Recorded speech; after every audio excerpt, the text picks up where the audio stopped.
All right. Distinguished guests, ladies and gentlemen, a pleasurable morning to you all. On behalf of the organizers, I welcome you to the 43rd Annual International Conference and Exhibition hosted by the Nigerian Association of Petroleum Explorationists, NAPE.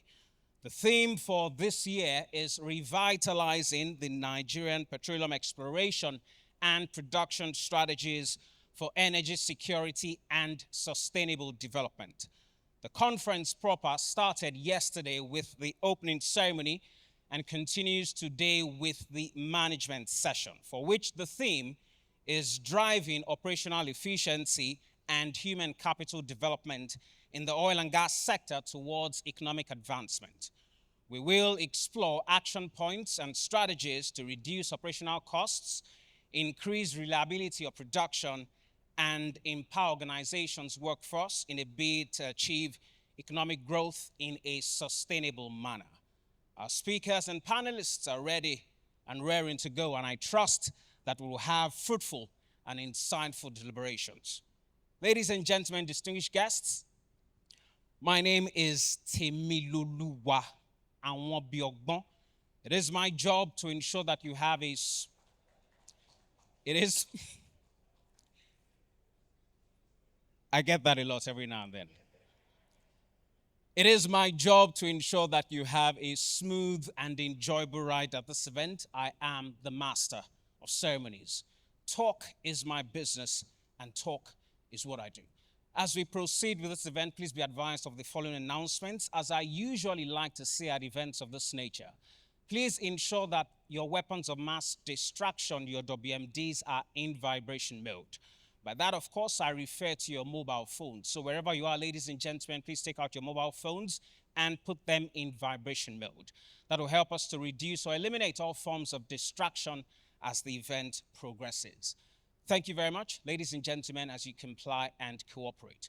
So I've not been advised by the management of Eko Hotels and Suites that there will be a fire drill today. So in the event of any fire alarm, trust me, that is the real deal. Should that be the case, please do not panic. Just proceed quietly and in an orderly manner to the nearest safety exit. We have safety exits on the left-hand side of the hall, and listen to the instructions as will be passed across by the security personnel. The muster point is just by the swimming pool. As you step out of the grand ballroom, step out of the hall, turn right, descend the flight of stairs, you will get to the swimming pool. There's also another muster point just at the back of this hall in front of a co-signature.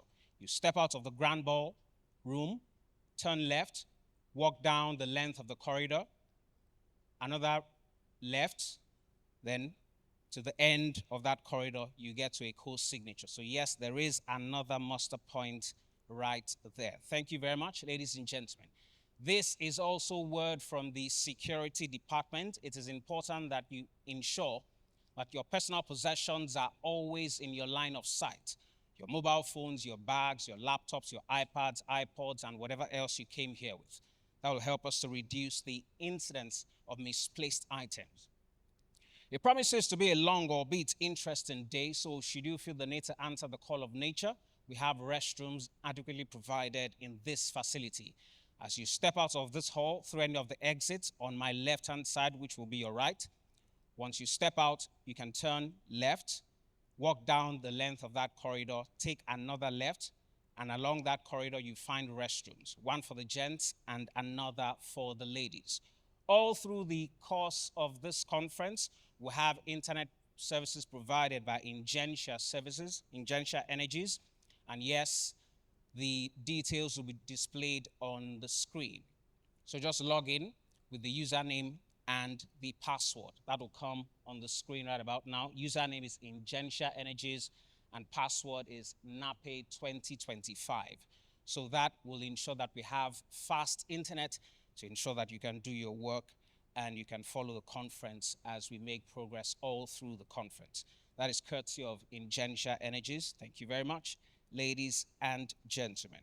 All right, as we have more information, I will, of course, make that public. Thank you very much, ladies and gentlemen. It is the management session, and yes, the opening ceremony started yesterday and we're continuing the conference today with the management session. For this management session, our theme is driving operational efficiency and human capital development in the oil and gas sector towards economic advancement. Thank you very much, ladies and gentlemen.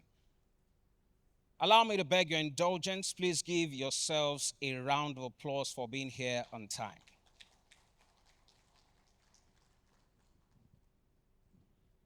Distinguished guests, ladies and gentlemen, joining us at this event is the Commission Secretary and Legal Advisor of the NUPRC, Nigerian Upstream Petroleum Regulatory Commission, Barrister Olayemi Adeboije. Round of applause for her. Thank you very much, ma'am. You're most welcome. It is an honor to have you with us today. She's one of our panelists for today's management session. Ladies and gentlemen, the Chairman and Managing Director, Nigeria Mid-Africa Business Region, Chevron, Mr. James Swartz, is represented at this event by none other than Engineer James Okereke, FNSE, who until recently was the General Manager, Applied Research and Technology Services. Round of applause for him. Thank you very much, sir. You're most welcome. It is an honor to have you with us today. The Managing Director and Chief Executive Officer, Renaissance Africa Energy Company, our keynote speaker, Engineer Tony Atta, is represented at this event by none other than the General Manager, Greenfield Capital Projects, Renaissance Africa Energy Company, Engineer Abimbola Tijani. It might interest you to know that Renaissance Africa Energy Company is our official sponsor for this event. So let's give Renaissance a sponsor's round of applause. Thank you very much, ma'am. It's an honor to have you with us today. We trust that you bring glad tidings from Engineer Tony Atta. Ladies and gentlemen, it is my singular honor to recognize the presence of our genial host, the President of NAPE, John Bosco Uche F. NAPE. Round of applause for him. Thank you very much, sir. You're most welcome. It is an honor to have you with us today. Ladies and gentlemen, the Managing Director and Chief Executive Officer of Arda Holdings PLC, Engineer Adigbite Falade, is represented by none other than the General Manager, HR and Corporate Services, Rita Olariwaju. Round of applause for her. Thank you very much, ma'am. It is an honor to have you with us today. We trust that you bring glad tidings from Engineer Adigbite Falade, MDCU Arda. Ladies and gentlemen, also joining us at this event is the Executive Director, Development, ESO, Exploration and Production Nigeria Limited, Etabuko Abiri. Round of applause for him. Thank you very much, sir. You're most welcome. It is an honor to have you with us today. Ladies and gentlemen, our President-elect of NAPE, who also doubles as the Chair of the Conference Planning Committee, Mrs. Olajumoke Ajayi F. NAPE. Round of applause for her. Thank you very much, ma'am. It is an honor to have you with us today, and yes, you are most welcome. Ladies and gentlemen, also joining us at this event is the Chief Technical Officer, CTO at Dibij Energy Limited, is one of our panelists, Roko Detomo. Round of applause for him. Thank you very much, sir. You're most welcome. It is an honor to have you with us today.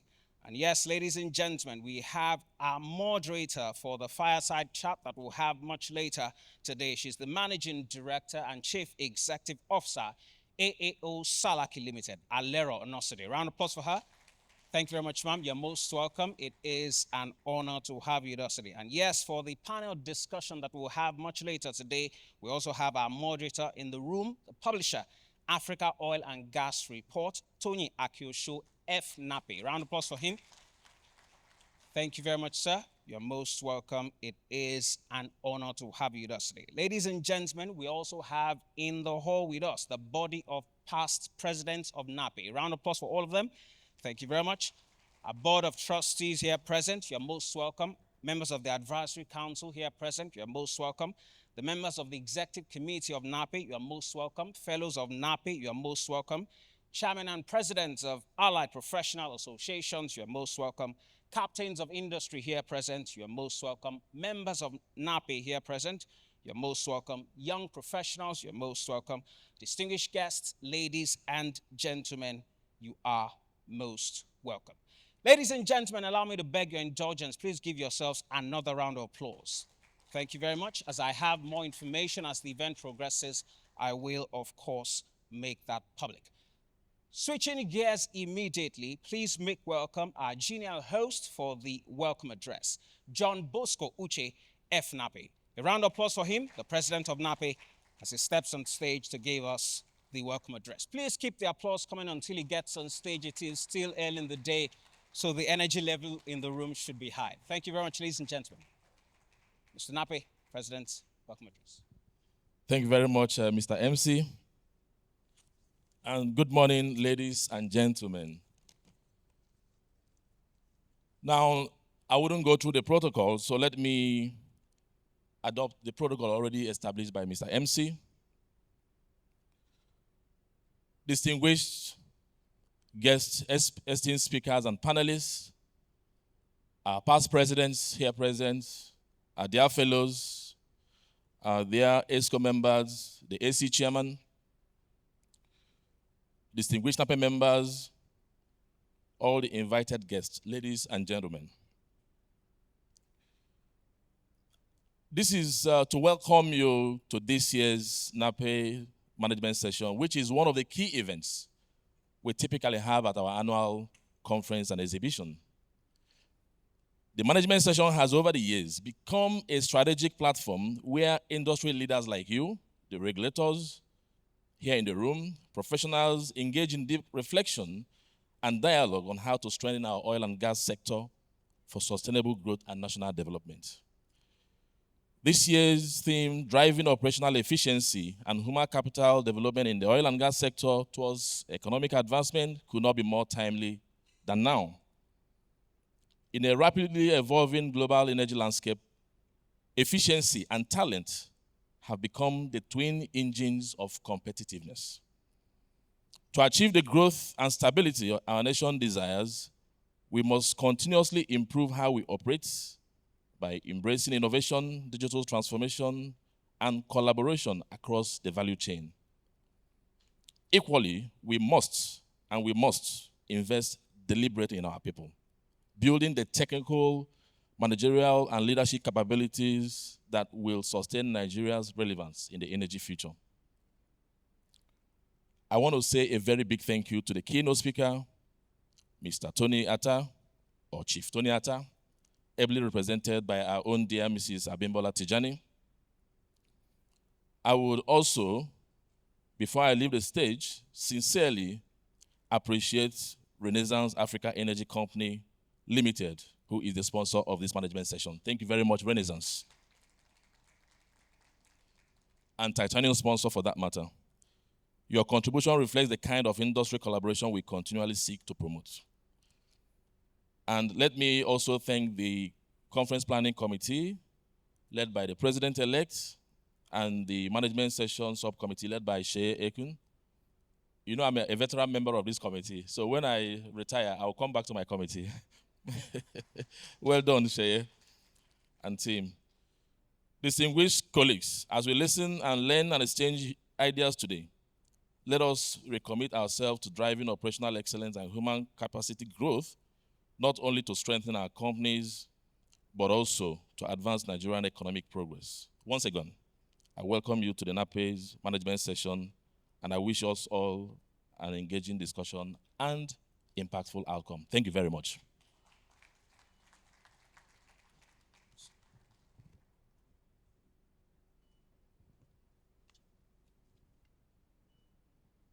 All right, ladies and gentlemen, that was the welcome address, and it was delivered by our host, the president of NAPE, John Bosco Uche, FNAPE. And yes, he did say that human capital and operational efficiency are essential ingredients for the growth and development of the oil and gas industry. And yes, with those words, he has indeed set the tone for this event. Allow me to beg your indulgence. Please give him another round of applause. Thank you very much, sir, Mr. NAPE President. Thank you for that welcome address. All right, at this time, we will now take words from our sponsor.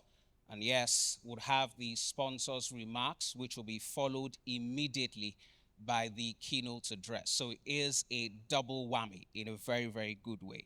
So after the sponsor's remarks, you'll just segue straight to the keynote address.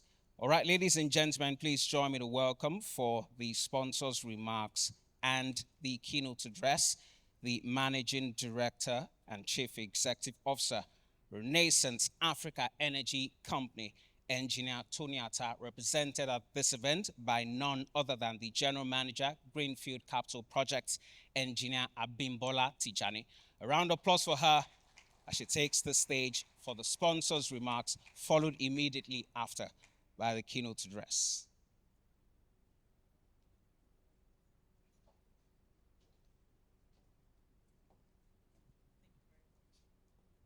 Good morning.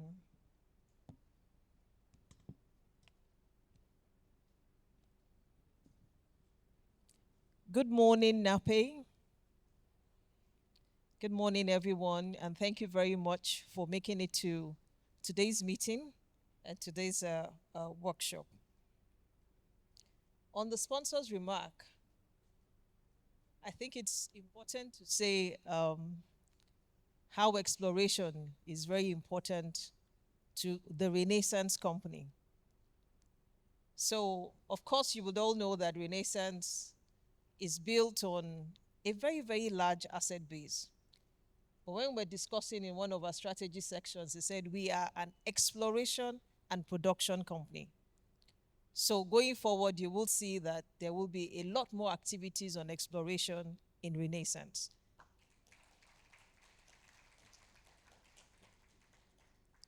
So I wonder what happens to the production facilities people that I represent. But we are an exploration and production company. We haven't done a lot historically until the asset transfer, but going forward, we will be spending a whole lot more on exploration. And I'm sure NAPE will be very happy with us. So it's one of the reasons why we're sponsoring and why we are the titanium sponsor for this conference and we're sponsoring this session. Because improving operational efficiency and improving the capacity and the capability of our people to deliver on the vision is very important to us. So once again, thank you very much to NAPE and the NAPE officials for this conference. Thank you for this particular workshop. And thank you for letting the Renaissance Africa Energy Company partner with you. So going to the keynote address, all protocols observed. I like your name, very powerful names, fantastic names. I will come down and say we need to speak to your mom, very powerful.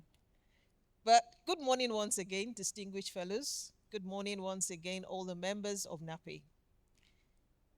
Good morning, eminent guests. Good morning, wonderful colleagues and amazing friends. I am truly delighted to be with you today at this management session of the 43rd Annual International Conference of the Nigerian Association of Petroleum Explorationists. I looked at the year 1975 and I was going to look around to say, okay, who were those that were born before this company was, this institution was established? It's a fantastic institution. It's the bedrock of our nation. I also want to thank all the fellows and all the members of NAPE for the opportunity to speak on and to engage in a conversation that sits at the very heart of the Renaissance Africa Energy Company Limited and the center of our industry's future. So when I saw that, security and sustainable development, I said that's half of the Renaissance vision. So you can see that we are very, very integrated, but I'll come to that later. So today's theme, driving operational efficiency and human capital development in the oil and gas sector towards economic advancement. Towards economic advancement. So we want energy security towards economic advancement. We want human capacity development towards economic advancement. At the end of the day, it is about lifting our people from poverty and improving the socioeconomic parameters of our country, Nigeria, and of our continent, Africa. So today, Nigeria stands at crossroads. Our global energy environment is shifting. As we are seated here, COP30 is going on climate change. And it impacts the decisions that all nations are making with respect to their sources of energy. this crossroads also means that capital allocation in the oil and gas industry is increasingly strategic and conditional. For those of you that might know, there's some rules that the European uh, um, community came up with on energy. And their suppliers said, if you don't remove these rules, we will stop supplying you gas. Because, of course, they are going towards reducing carbon emissions and those things associated with it. But it's like, but this is the cost of providing the energy that drives the industrialization. So we have to meet somewhere. But we are all committed to a good climate, to a better climate for ourselves and for the generations that come after us. We need to do it together. But it also means that capital allocation is not like it used to be before. You have to answer the questions on sustainable development and on climate change. Also, there's technological disruption. It's reshaping every link in the energy value chain. Every link. And yet, despite these complexities, Nigeria retains enormous strategic advantages. Enormous strategic advantages. We've got world-class reserves. We have discovered a lot, but as I mentioned before that we want to do in Renaissance, we want to discover more. We want to discover more. I was speaking to the president-elect, and she talked about the well that's doing 2,500 barrels. So when our current president was elected back home, the first thing I said to him is, please help me find more wells that do higher volumes. Because if you have a 500 barrels per day well, and another one that's doing 2,500 barrels per day in the same field, it costs you as the same amount of money. But your UDC has just reduced by 75% because of the producibility of that single well. So finding fantastic finds, bigger finds, is one of the ways that we need to go to reduce the cost, the UDC, the cost of developing a well. So for those of us that remember when you found Baran and found Zaraba, fantastic fields. So thank God for the 200 and the 300 barrels per day, but we want more. And we are counting on our exploration geologists, on our geophysicists, on the members of NAPE to help us find more. Mr. President, Mr. President-elect, and all the members of NAPE, we are counting on you. Again, we have world-class reserves, and we want more. We have a young and dynamic population, and it's growing.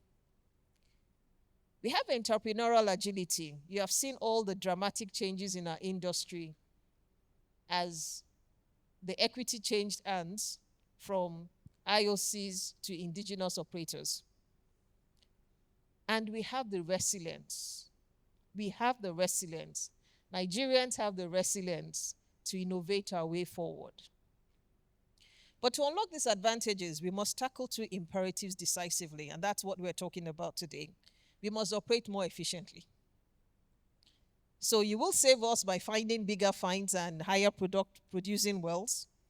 But when we come up, when the fluids come up, we have to find ways to develop them in a safer manner, to develop and operate them in a safer manner, in a smarter manner, in faster ways, and cost effectively. I like to use the word cheaper, but I prefer cost effectively. We must also build and empower, or let me say we must accelerate the building and the empowerment of the next generation of energy talent. So I said we must accelerate because we're standing here because we were built and we were empowered. The transition from IOCs to LOCs is because we were built and empowered. And we owe the generation coming after us to do the same, but to do it faster. And why must we do it faster? Because we want to increase our production. Because we want economic advancement in our nation and across our continent. They're not merely corporate goals. They're not Renaissance goals. They're not Aradel goals. They're not NAPE goals. They are national priorities. Over 200 million people, more than 50% of them under the age of 30. We have to do better. We have to do faster. At Renaissance Africa Energy Company Limited, the topic is a much needed call for us to rethink how we operate, both our processes and our assets, how we invest in people, our employees, our communities, our industry. That's why we participate in industry associations like this, and how we translate performance into shared prosperity for company and for nation. The global energy system is undergoing profound realignment. Demand for oil and gas remains significant, especially across industrializing countries like Asia and Africa, where we're making quantum changes and building 600,000 barrels per day refineries. However, the world is increasingly investing in lower carbon alternatives, digitalized operations, and integrated energy portfolios. So I wanted to make a show of coming with my iPad instead of the paper and to talk about digitalization. So hopefully I have saved a tree somewhere. But because we're still adjusting to that space, I did have a backup. It was a paper backup. But we are going forward into the times in which we wouldn't need the big paper backup. And maybe sometime we probably won't even need the iPad itself. We will probably just have something in our hands or in our fingers that can just flash. And what you're doing is dematerialization. So it's not only shares that we should dematerialize, we need to dematerialize the entire value chain to increase productivity and efficiency and to reduce the cost of doing business. So for Nigeria, thank you. For Nigeria, this means two things. That's I'm talking about the profound realignment in our industry. Hydrocarbons will remain vital for national revenue. Hydrocarbons will remain vital for national revenue, for industrialization and energy security in the near and medium term. We're not, so far, we don't have the technology yet to turn everything into using renewables. The hydrocarbons have served us till now. We will need it in the short term, in the medium term. Nigeria will need it, Africa will need it. But we need to find ways to make it better, to make it more efficient, and to reduce the carbon intensity of our production and exploration operations. The competitiveness of our sector will depend on how quickly we modernize our operations and modernize our workforce. We are not just competing with national oil companies. We are competing with agile, technology-enabled energy firms around the whole wide world.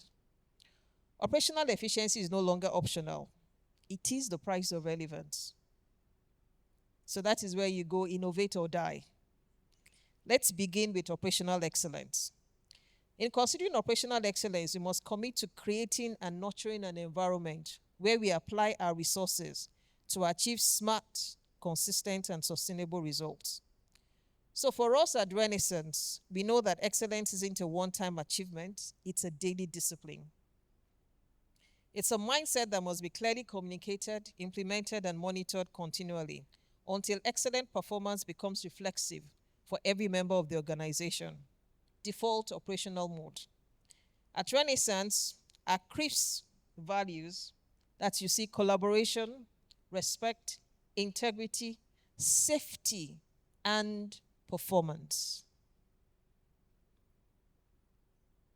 Particularly in performance. But all of these things, you can't have performance if the people are not safe. You can't have performance if you have integrity issues. And we all, every time, talk about Enron. You can't have performance if people don't feel respected, because then they don't bring their full selves to the table. And you can't have performance if you don't collaborate. One tree does not make a forest. It never has, it never will. When we acquired the assets of the Shell Petroleum Development Company of Nigeria Limited, and this is where you get to know that it's a red speech, because I was acquired.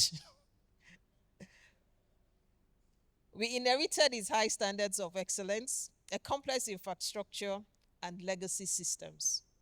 That even with the divestment that the Shell Petroleum Development Company had done before the big Renaissance sale, Renaissance is still big. Renaissance is still huge. We still have the largest footprint in the country. Yeah, you please clap for us. But it's not surprising that the clap emanated from the Renaissance table. Thank you very much. It has become evident in our first 100 days that we delivered the 40% uplift in production. And we're not resting on this achievement. We're not resting on this achievement. So keep watching this space. But more than keep watching this space, keep collaborating in this space as we work together with the NAPE president to find more fields and do more exploration.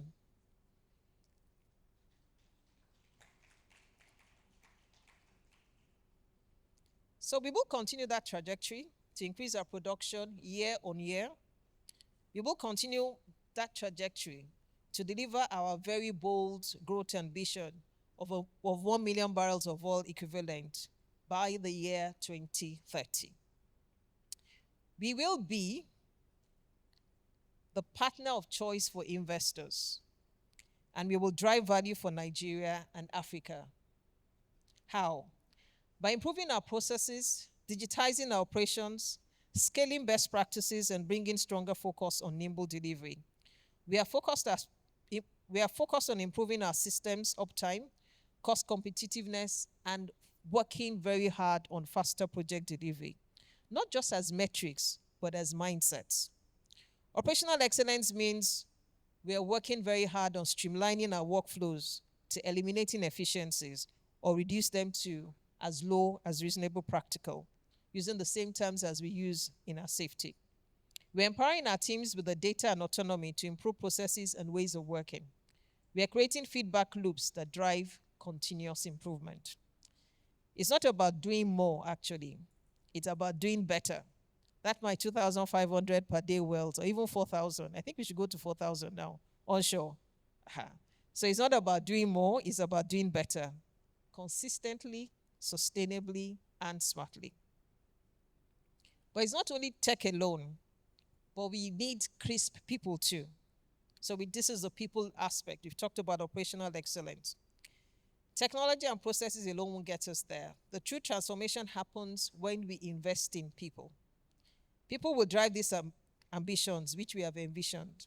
Particularly, people would demonstrably align with our CRIS values: collaboration, respect, integrity, safety, and performance.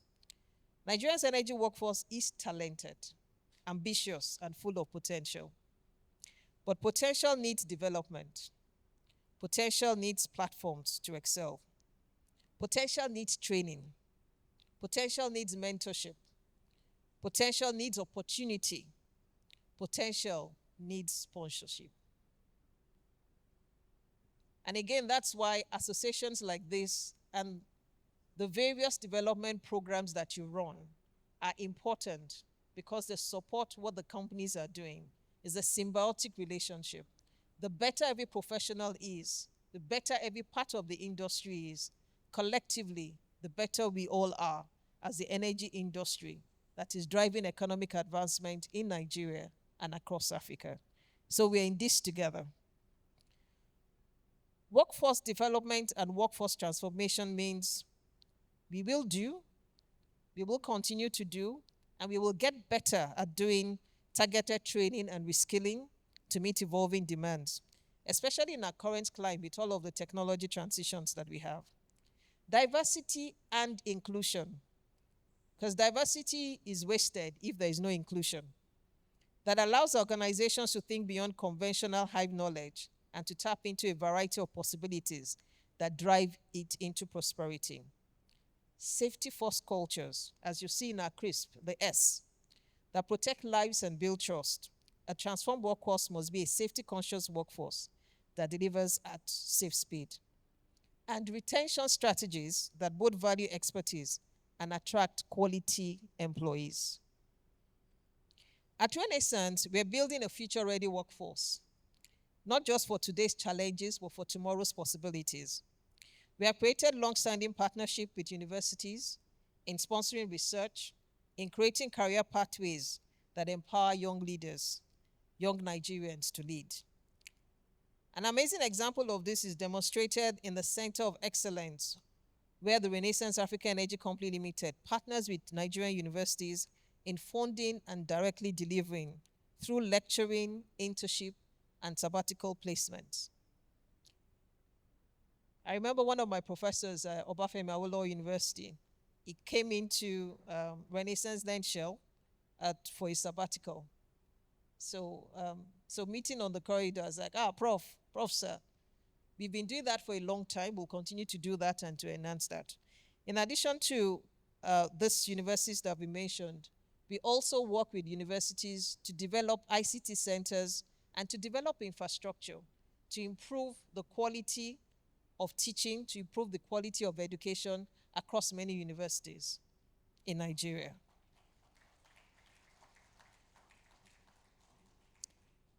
We also sponsor many scholarships. We've got the Cradle to Career program where we teach, sponsor tuition fees and everything, all inclusive, all the way from primary school to university.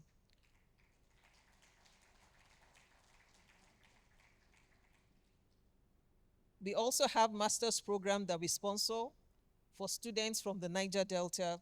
We've been doing that every year, and we've continued that as Renaissance. We're doing this and many others, and we keep looking into how can we improve the quality of education that's provided by universities that supports our industry. So you will notice that at University of Benin, we're doing petroleum engineering and geoscience. At River State University is offshore and marine engineering. At University of Nigeria, Nsukka is environmental management and green energy. So we are interested in the entire value chain of our energy industry and in the transition that's ongoing. In this way, in our investment in educational pursuits, in educational institutions and educational processes, we are bridging some of the identified gaps to develop industry-ready professionals. A look across international, national, and indigenous companies in Nigeria will reveal a significant number of graduates from these programs that are now embedded and delivering high-quality value. I think we deserve a round of applause for that. And that's what we're doing in the educational space. But within its company itself, I do acknowledge that it's inherited, but I also posit that we're continuing and we're improving it. A number of the leaders in the indigenous companies, they do come from the history of Renaissance. So we have a history, we have a culture of developing people. That's why I said that what we need to do is not to just develop people as we have, is to accelerate that development and, of course, to make it germane, to make it respond to the ongoing energy transition and what's happening in our industry, in our nation, and across our continent. We're investing in technology, so let's talk about technology. Not as a buzzword, but as a tool for impact. We're in the age of AI, the Internet of Things, predictive operations, and a lot of technologically inspired shifts. They are no longer futuristic concepts anymore. They are here and they're changing the way we operate today. They're changing the way we all live today. I'll give you a very simple and interesting example. On my project on Astronaut, now one of my projects on Astronaut, we have CCTV installed. And you don't always, for the well engineers, you probably have to go to one room, open your laptop and do that. But I have the CCTV on my phone. So at any point in time, I can pick my phone and see what's happening on site. So it's simple because you're all doing that in your homes, but applying that on an industrial scale, it's where, the magic happens. But that's just a very simple one, that we're doing. But there's so much more to do with the Internet of Things and with AI. It's going on. They're here, they're changing the way we operate, they're changing the way we think, they're changing the way we live, they're changing the way we move, they're even changing the way we eat and what we eat. So technology for impact means using AI to optimize drilling decisions and reduce non-productive time, deploying IoT sensors to monitor asset health and prevent failures, applying low-carbon innovations to reduce emissions and low energy cost. Interestingly, one of the things that we're looking at now is we take all the data that we have accumulated in the past 50, 60 years. We want to apply AI to that data and reinterpret the information that we have and see what have we missed, where else should we go, even as we go into our next phase of exploration frontiers. So we'll be using AI to do that. It's not everything that's going to be that we go to the field and we measure, but we want to look at the data we've already acquired. What other things can we glean from that data?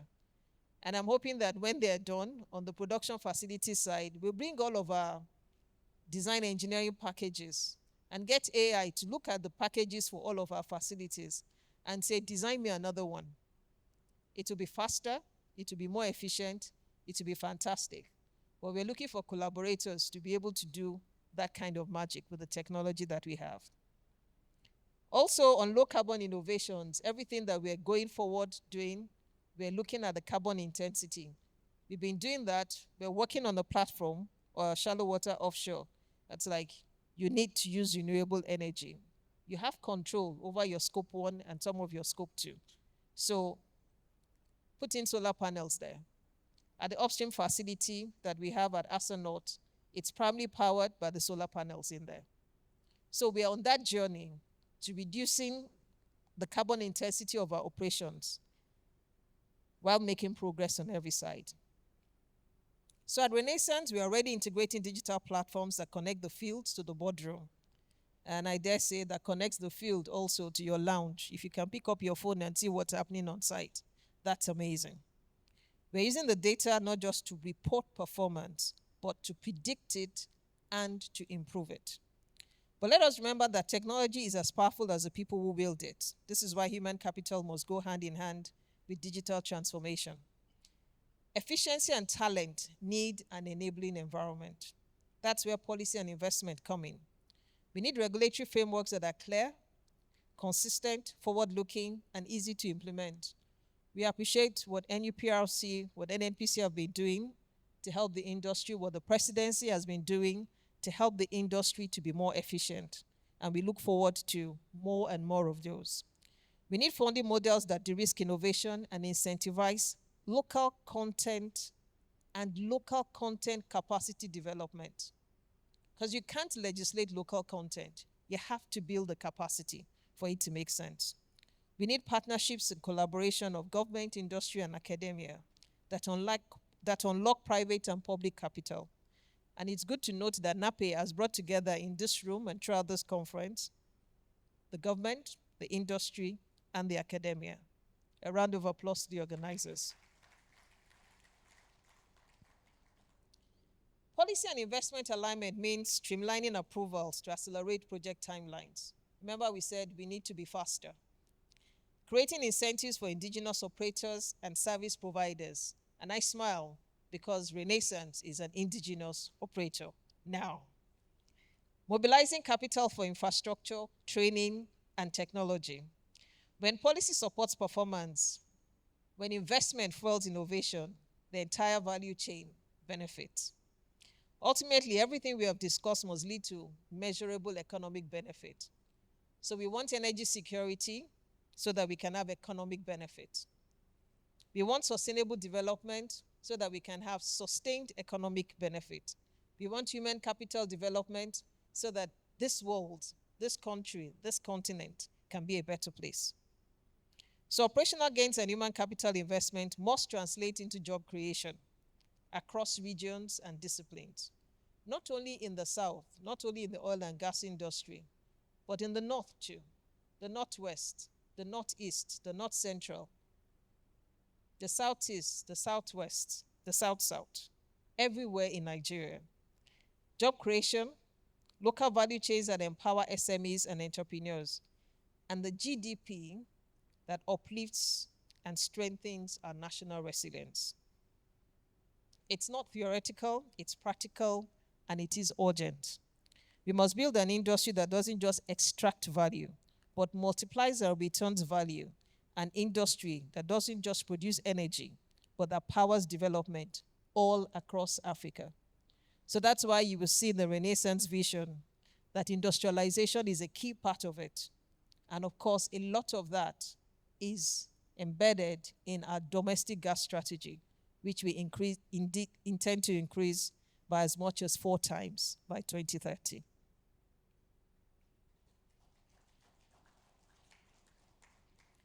So this is why our vision at Renaissance is to be the leading Africa energy company, enabling energy security and industrialization in a sustainable manner.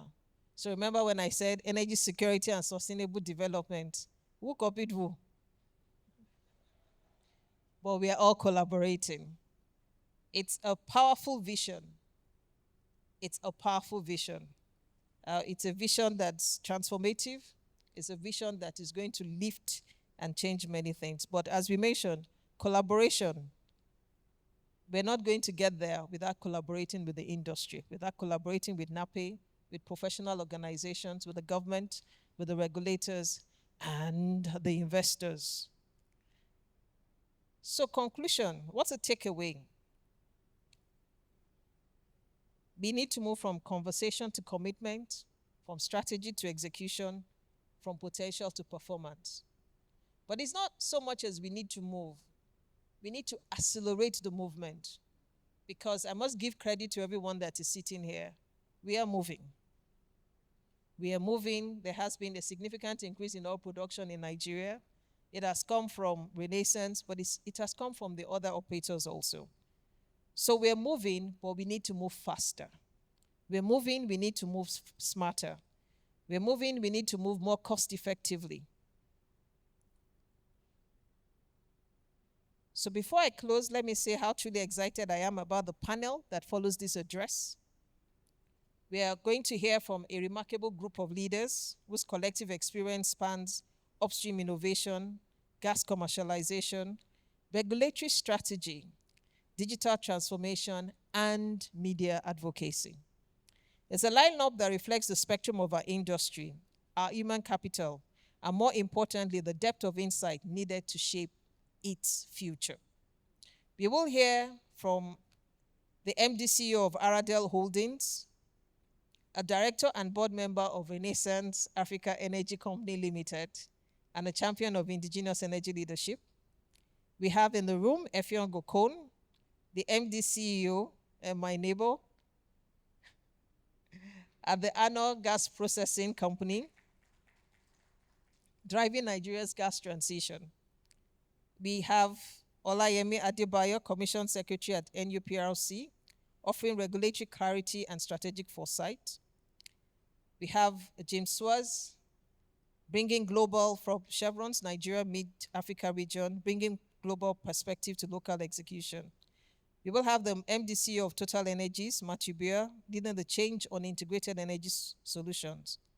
Rocco De Tomo, you had been introduced before, City of D-Beach, a technologist pushing the boundaries of innovation and the boundaries of dressing too. Thank you for coming like that. And we will have in the room Toyin Akiosho, and whom I consider the mother of this industry, Alero Onoshode. They will guide us in conversation with insight and precision. What's striking about this group, beyond their titles, is the shared DNA of excellence. They are professionals who have been shaped by global exposure, rigorous standards, and high-impact leadership environments. They have led teams and are leading teams, built systems and are building systems, and delivered results and are delivering results across nations, across continents. Thank you very much for coming, and we look forward to listening to you. So if you're wondering where else you might find that kind of DNA, well, I'd humbly suggest you take a closer look at Renaissance. We like to say our team is so sharp. We sometimes need to wear gloves just to brainstorm safely. I hope you get the joke. But in all seriousness, we have built and are improving a culture where excellence isn't just expected, it's engineered. 2 weeks ago, we had an innovation week, and our CEO shared with us a fantastic work that we are all living to now. It's called Imagineering. And the fact that we dedicated a whole week to innovation just tells you what is driving us and what we have in mind. But we are all living up to that tenet of Imagineering. What can we do differently? What can we do better? How can we use technology to improve this business, to improve this nation, to improve this continent? So do join us in Renaissance in the spirit of Imagineering. So as we move into the panel session, I encourage every delegate to lean in, as you have been doing, listening to me. Thank you very much. I've been encouraged by your attention. Please lean in also during all the panel discussions throughout the conference, throughout today, and every day. Lean in. So lean in is not just for the women. Lean in is for all professionals, because the work we have to do is great, is mighty in this nation and across this continent. Please ask questions. Please challenge assumptions. Please take notes, because the insights you're about to hear from this diverse experience and forward-thinking groups are not just informative, they're transformative. I congratulate NAPE on this conference, and I thank NAPE for the honor and opportunity given to the Renaissance Africa Energy Company to make this keynote address today. I thank each one of you for your dedication to Nigeria's energy future, because that's why you're here. Because you are interested in the energy future of Nigeria, in sustainability, in everything that concerns this nation. That's why you're here. Together, let us build an industry that is efficient, inclusive, and transformative. Let us invest in people, embrace technology, align our policies, and unlock prosperity. Let us make energy not just a commodity, but a catalyst for national advancement. Let the African Renaissance begin. I thank you for your attention.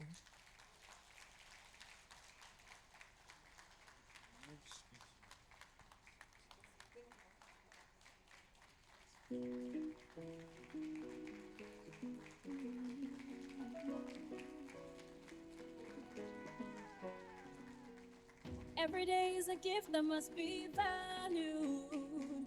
It's filled with so much opportunities. It's time to embrace the future. With open arms, together we'll succeed, yeah. So no darling, no waiting. You can do much more. Possibilities, stay plenty. Positive vibes all the way, oh, oh, oh. Hey. Energy for people and planets.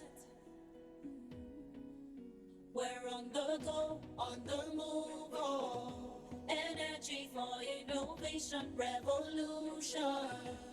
Yeah, we're on the go, on the move, oh. Energy for innovation, revolution. Energy for people and planet.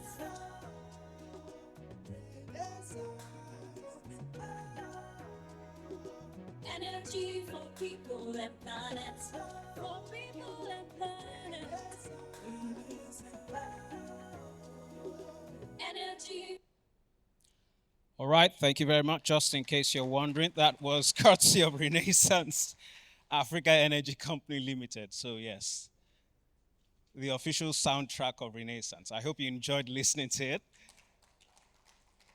Very, very comprehensive and insightful presentation. We need to make the sector more competitive, and yes, technology will play a critical role in ensuring that that works. And yes, we must situate operational excellence at the heart of daily operations, and investing in people is indeed a critical success factor for the growth and development of the industry. Distinguished guests, ladies and gentlemen, allow me to beg your indulgence. Please give our speaker yet another round of applause for that keynote address. MD, CEO, Renaissance Africa Energy Company, Engineer Tony Atta, represented by the GM Greenfield Capital Projects Engineer Abimbola Tijani. Thank you very much, ma'am. Thank you for that presentation. All right, ladies and gentlemen, we'll move straight to the fireside conversation. And yes, I will have the singular honor of inviting our keynote speaker back on stage. Please join me to welcome GM Greenfield Capital Projects, Engineer Abimbola Tijani, representing MD CEO, Renaissance Africa Energy Company, Engineer Tony Atta. Thank you very much, ma'am. Also joining her on the stage for this fireside conversation is none other than the MD CEO Arda Holdings PLC, Engineer Adigbite Falade. And yes, he's represented by the GM, HR and Corporate Services, Rita Olarinwaju. Round of applause for her as she joins Engineer Tijani on the stage. Welcome, ma'am. It is an honor to have you with us today.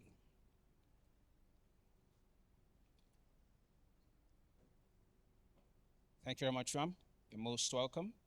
Right there will just be fine. Ladies and gentlemen, also joining this fireside conversation is none other than the Managing Director, Anor Gas Processing Company Limited, Engineer Effiong Okoni. Round of applause for him. We have stairs on either side of the stage, yes. We have stairs on either side of the stage. Thank you, sir. Engineer Okoni, you're most welcome. It is an honor to have you with us today. Right in the middle of the ladies. Would just be perfect. Thank you very much. He's a man who's blessed among women. And ladies and gentlemen, there you have it for our fireside conversation. All our speakers are ready and raring to go. To drive the conversation, please join me to welcome our moderator, the Managing Director and Chief Executive Officer, AAO Salaki Limited, Alero Nosode. Round of applause for her as she takes the stage.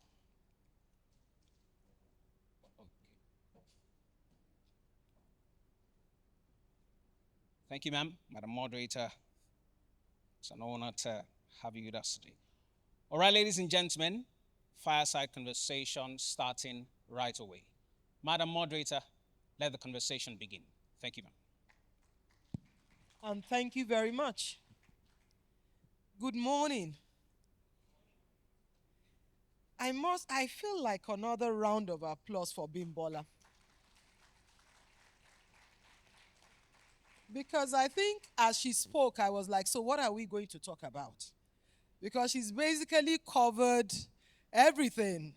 But I think in the 20 minutes that we have, our role is really just to look at how we can embellish with a lot more examples that kind of support some of the things she's talked about, what Renaissance is doing, and to get a feel for what others in the sector are also doing in terms of the human capital and operational efficiency.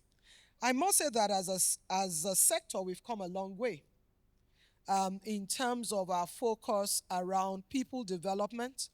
I would say that the shape of this stage already is indicative that the landscape is moving. I think we were going to start this with gender minority. We have finished with a gender minority. It's just that it's the other gender. So it's really a privilege to see how things are evolving across the sector. But really, I think it goes to the point Bimbola made about building an inclusive sector and how we continue to drive operational efficiency. I think from that presentation she's made, there are certain things that are not in doubt. The potential of Nigeria is not in doubt in terms of the resources that it has, in terms of the people that it has. That is not in doubt. The value that we can generate is not in doubt. The successes of the past is not in doubt. However, the real challenge is how do we scale up our delivery in the light of the environment we're in today. The landscape of the world has changed. So when we talk about the benefits of technology, we'd also be discussing some of the challenges that benefit throws for us, particularly in the human capital development space as well. So it comes with its plus, it comes with its minuses. It comes at a very dynamic rate. that the strategies of the past of building our own timber, because that was how we did it in the past, right? Each company built its own timber. Now you can't afford for your timber to be spending 20, 30 years. How do we accelerate that speed based on the context we're in today? So those are the examples I'll be looking to you to provide. As I said, it's 20 minutes we have. So every question requires an example as we go through very quickly. And so I think today, Effie, I'll start with you. And really, the conversation I would like to have is we've talked about how technology helps, but we know that technology on its own doesn't help. It's still people behind technology that creates the value of technology. So I want to find out, how are you building culture and systems that actually make efficiency a lived behavior and not just a slogan? All right, thank you very much, Alero. Good morning, everyone. I think you said she's the momewa of the industry. So thank you very much, NAPE, for this event. I mean, it's always good to keep talking, and we'll try and see how we move things. So it's a great pleasure to be here amongst the women, right? I'm blessed. Right, I have 4 daughters, so I'm more familiar with this sort of set territory. So thanks, Alero. I think I'll just show you a few examples. I mean, culture is a bit of a very difficult one. It takes time to build culture. Oftentimes they say when you see an Exxon guy, you know it's Exxon. You say a Shell guy, it's Exxon, right? Or I know Renaissance, we can see Renaissance is pseudo from Shell, right? SPDC. But you're right, Alero, that it's not just about tech.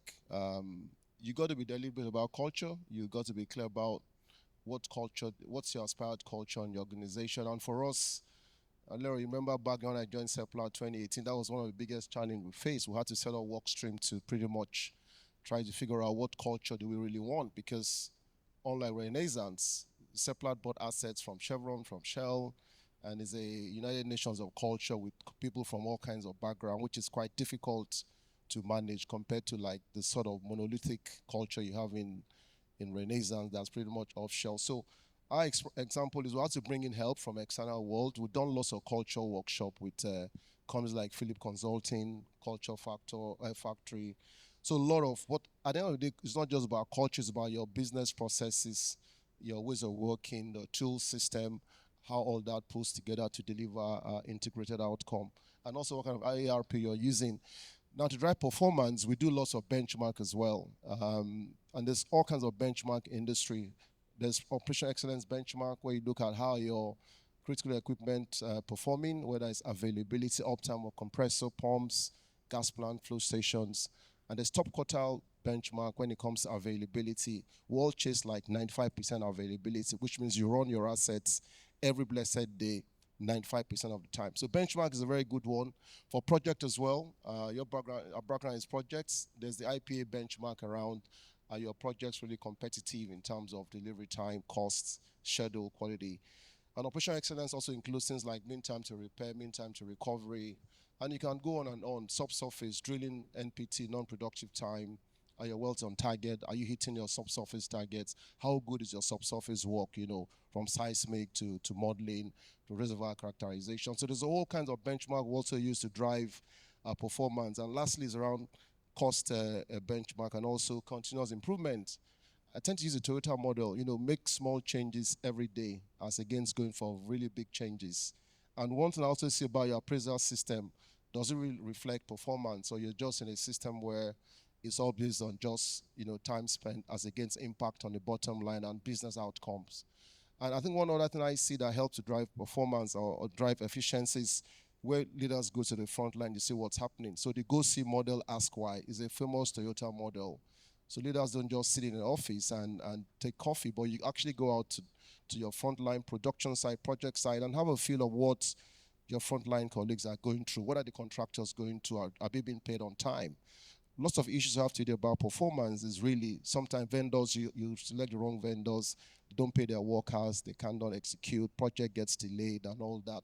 So it's a whole range of tactics, Alero, you use in terms of how you drive efficiency. So it becomes part of your DNA and not just talk. And thank you very much, Effie, for that. Because one of the things we're good at is identifying talent. So you bring in all the superstars from school, but the reality is that talent doesn't turn to value automatically. And it's really the point you're making, Effie, in terms of how do you then use your systems, your processes, your metrics to ensure that the culture of collective delivery is created and tracked over time.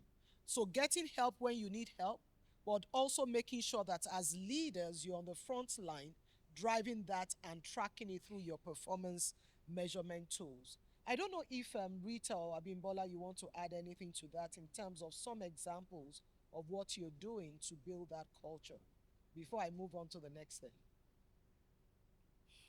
Thank you for the question and great to be here on behalf of Adipite Falade, who would love loved to be here and is unavoidably absent. For us at Ardell, culture is a big part of our delivery and it starts from the culture of excellence. We recently clocked 20 years of continuous production from our maiden field of Bele. And this was done, by our indigenous talent. Thank you, who have safely run and produced that field and building on their learning experiences. But what has been key to us is to say what type of company and what kind of value do we want to demonstrate. And at the heart for us is excellence. But our values straddle our name, in terms of accountability, the organization having clear line of sight around who is accountable for what and who does what, adaptability, um, uh, resilience, adaptability, diversity, excellence, and leadership, and how we pull all of that together in the way that we get work done. And frontline leaders knowing that they have, the authority to take the right decisions, building leaders who have the right mindset and who have a value orientation, thinking about what really constitutes value for the business. What are the things that we really do need to impact?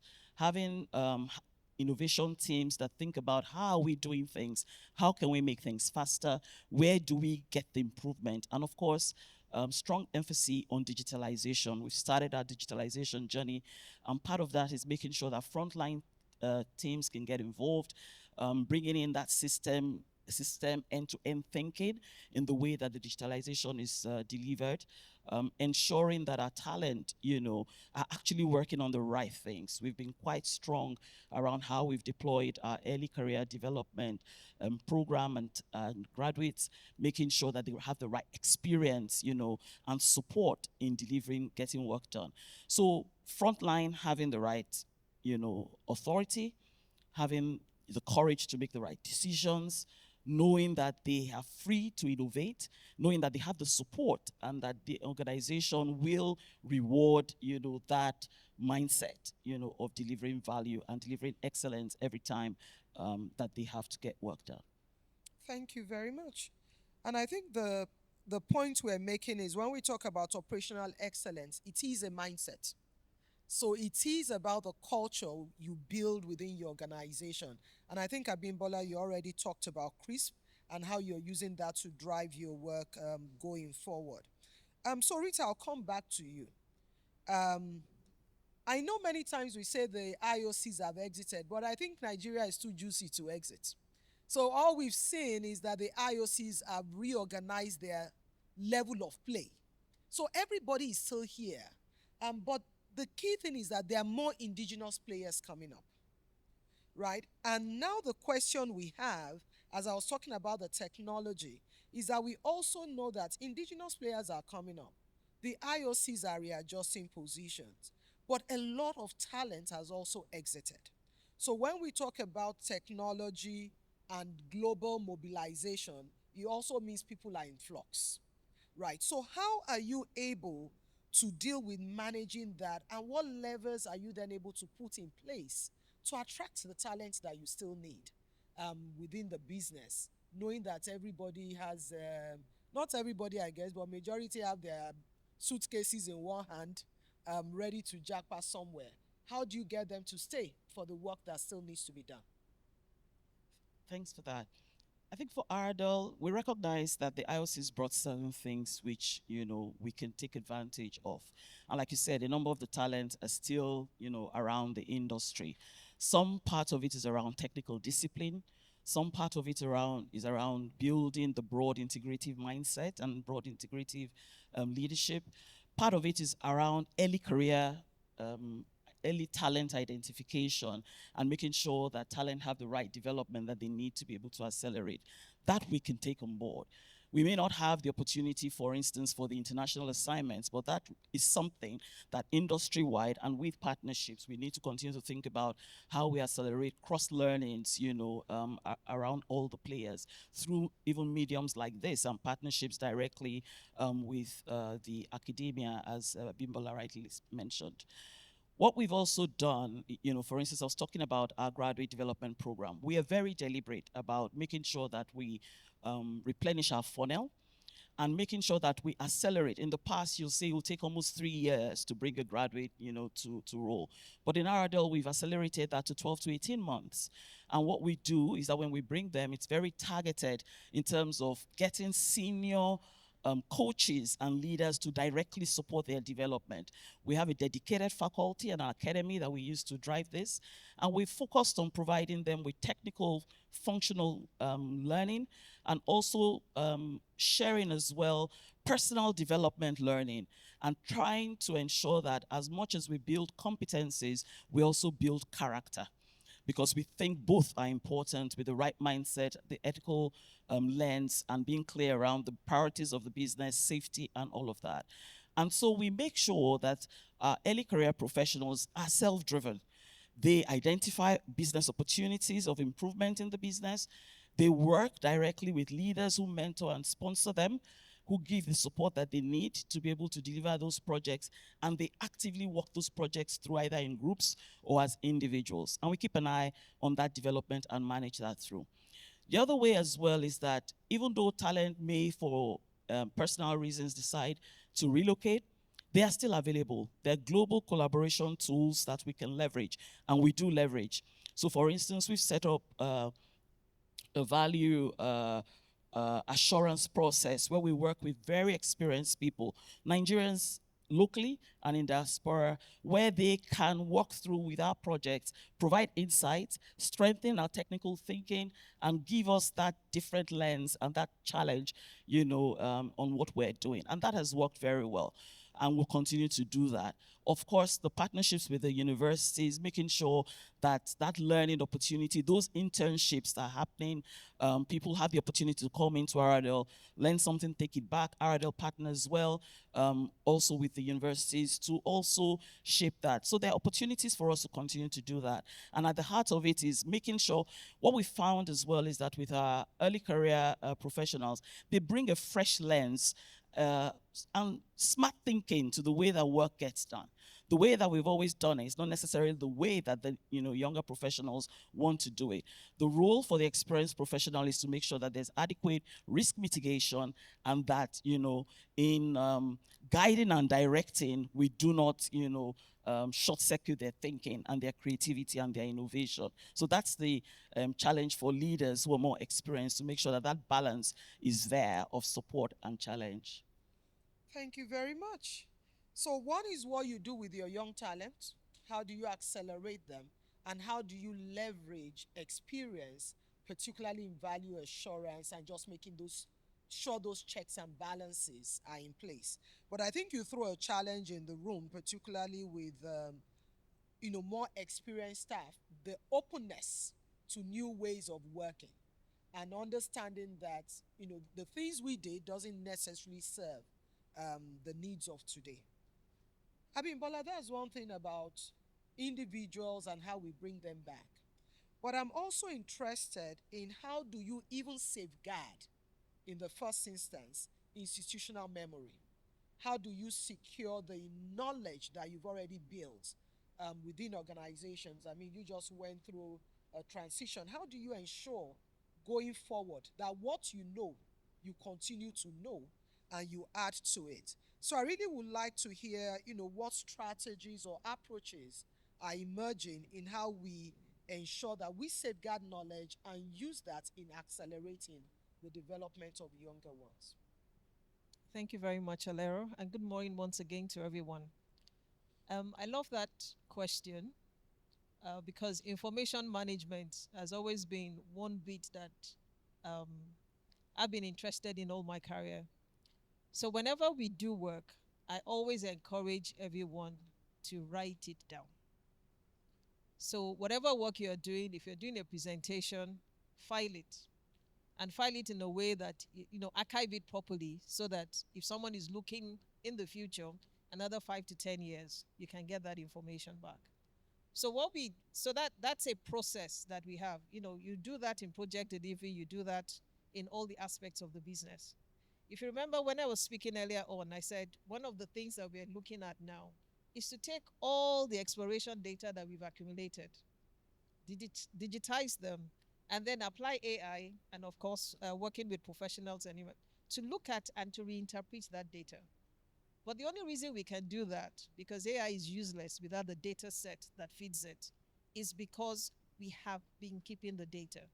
It's because at certain times we have decided to digitize our data. John Bosco, right? We have digitized the data. We have been keeping the data. That's the first one.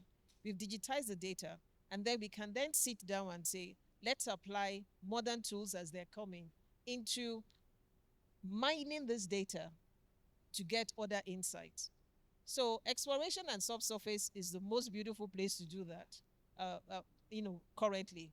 But the production facilities, the development, discipline engineers will also get to that space. So we'll trial that, that approach with our exploration data, and then we'll move on along the line. Because AI is here to stay. AI is transformative, but AI is built on data. So we have the privilege that we have been keeping this, and we have a culture of keeping information. One of the things that we also do is something we call ROC, which is retention of critical memory. So when someone is leaving, especially if you've been in the system for a long time, or you are doing a particularly you've occupied critical positions in the company. But even if you've been around 10, 20 years, you know something. So we will sit down with you, we will request you, and most people often oblige, to have a conversation with everyone, with a large pool of people, to share the experiences of your life. So it's not just the retirement party and the drinks and the food and the nice words. But before that, you will have those series of workshops, at least 3 or 4 of them with different groups, to share your knowledge. But in addition to sharing your knowledge, you will also get interviewed, so that we can document the knowledge that you have acquired over the years. Of course, it wouldn't be everything, but it's a good place to start. So information management, and hi to all the data managers, everyone in the IM and IT industry. You are the ones that keep this industry moving. So a round of applause to them if they're in the house. So that's what we've done. It puts us in a great place as a company to move forward. But it also reminds us that we need to keep doing that, doing more of that, to make progress. Thank you very much, Bimbola. I think it's just establishing again that there are some age-old traditions that must stay. Yes. So even as we look to technology and all of that, the disciplines around just tracking your data and recording your data is extremely important for recall as you go along, even as you add other things to it. But I think there is a part we've been skirting, because we've been talking about operational efficiency and people. But the reality is, we also know that the talent we are talking about is scarce. And right now, in the world we're in, there's a lot of competition for talent. Even the technical talent, financial world is looking for them, because all the investors are also looking for who will come and advise. Renewables is coming. There are new emerging lines of businesses. Technology is looking for talent. So the emerging lines of businesses that are competing for this talent. Effie, how do we attract the talent that we need? How do you attract? That's a big one. But before I share some thoughts about how we attract, and again, you wanted practical examples, I think I'd like to let us also appreciate the IOCs. Everyone on this stage has worked for one IOC or the other, right? I tend sometimes we don't IOC really. or the other. You want to mention the one? He doesn't want to say it's only one IOC. Sometimes I feel we don't really appreciate the IOCs, to be honest. I mean, I think it's IOC shaped all of us here. We got to really thank the IOCs. I personally, I don't know whether probably I'll be in a farming today if I never worked for an IOC. But I just want to start to say a really big recognition and appreciation to what the IOC has done to Nigeria. It's actually shaped the industry, whether it's Shell, Total, Exxon. So this whole exit, I think we got to also look at not the exit is not really bad news, really. It's really giving us the opportunity, right, to now develop. So let me come back to your question, Alero. So, I mean, there are a few things you wanted practical example about, what levers are available to Nigeria. Number one, I always say, you got to care about your people. A lot of Nigerian companies don't really care about their people. So it starts from very fundamental. If you care about your business, you got to care about your people. When Austin started Sepla, I remember he used to tell me that the reason why Sepla was paying so much, some people were earning, Laura, you came in later, right? $1,000 or $2,000 per day, because that was the only way they could attract good people to the company. Nobody wanted to come to Seplat because nobody knew Seplat. You couldn't leave a Shell or Total to work for Seplat, but that financial reward was quite attractive. So you got to care about people. You got to invest heavily in people. You got to ask yourself, do you want to be a 50 percentile or 75 percentile salary when it comes to compensation and benefits? We do lots of benchmark to see where we are in the industry, and we decide, do you want to be a 50 percentile or 75 percentile paying company? Graduate training, we heard about it. I think it's been very successful. Seplat has done about 4 batches of graduate trainees now, and we're seeing that quite successful. The only problem with graduate training is, I remember also in AGPC, we did a graduate training and we lost half of them because the comps and benefit was really crap. It wasn't really good. Something we're working on. You got to go to that fundamental of having clear job competency profiles where you do, gap assessment, allow your training to determine, to address your gaps. Some independents have the option of also doing secondment because IOCs have businesses across the world. So, Alero, you were in Netherlands, Rita, you're in Malaysia. Don't know where you worked. I guess Netherlands. I've been in the UK, Netherlands, America, Qatar. But independents don't have those opportunities. So our solution is going to be quite different. So what we've been doing, if you have overseas company or outlet like Sepla, we have a capital market in London. We do second younger people to London so they can experience capital market. How do you raise finance? How does it work when you say you're listed? So the small, windows of opportunities. We have worked a lot with OEMs on control system like Emerson. We're doing lots of training with Emerson, with Baker Hughes. BH offers a university program where they send people every year. They call it this leader and next leader program. We do nominate our staff. There's a lot of collaboration, like you heard earlier, with universities. Some professors also offer consulting services. And then those days, SPDs had the SITP program, right? And I know some companies are now coming together to see if they can have something similar to the SITP program. The part about Jackpot, so what some companies have also done is to look at the hubs for oil and gas, Aberdeen, Houston, and also I think there are 3 hubs I always talk about, Aberdeen, Houston, and I think which other one, Calgary, yes, where a lot of all these Jackpot folks have gone, and they're now tapping into those hubs to actually get services provided, because you could do lots of stuff remotely.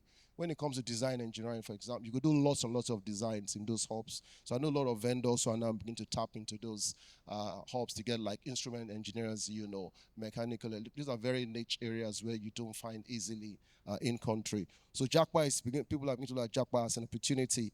There's also a lot of retirees here today. I'm sure they're providing one form of consultancy or the other. And then you have to look at, do you have retention scheme for your talent? How do you attract people? How do you retain them? And the last one you mentioned is, I think for the newer generation, it's quite different. Gen Zs are very difficult to manage. This guy, they all like soft life. They like flexibility. One day my daughter asked me, Dad, how do you wake up every day, 5 a.m. every day, and then you work by 7 and you come back? How does it really work? I say, well, your world is different. In our own world, we're trained like military. So there's a whole lot of levers you can pull together. But like you heard from Bimbola as well, we do have a massive potential pool. The question about potential is, how do you actualize? Potential means nothing, just like Nigeria. Nigeria has a lot of potential. What have we really achieved? So, but how do you unleash that potential remains a collective challenge for every one of us. And one last point, I think we need to do a lot more. Well, we need to work together as independents. I think we tend to compete on ourselves. We should not be competing on ourselves, right? We should be competing with the Aramcos or the Petronas of this world. And that's what competition is. I think I've seen some companies do something differently. There was a recruitment panel carried out by Walter Smith, and I was invited to be on the recruitment panel to hire for their C-suite. So I think that collaboration is one area we can also leverage on a lot more going forward as against, doing business and competing with ourselves. Those are some practical levers, Alero. Thank you very much, Effie.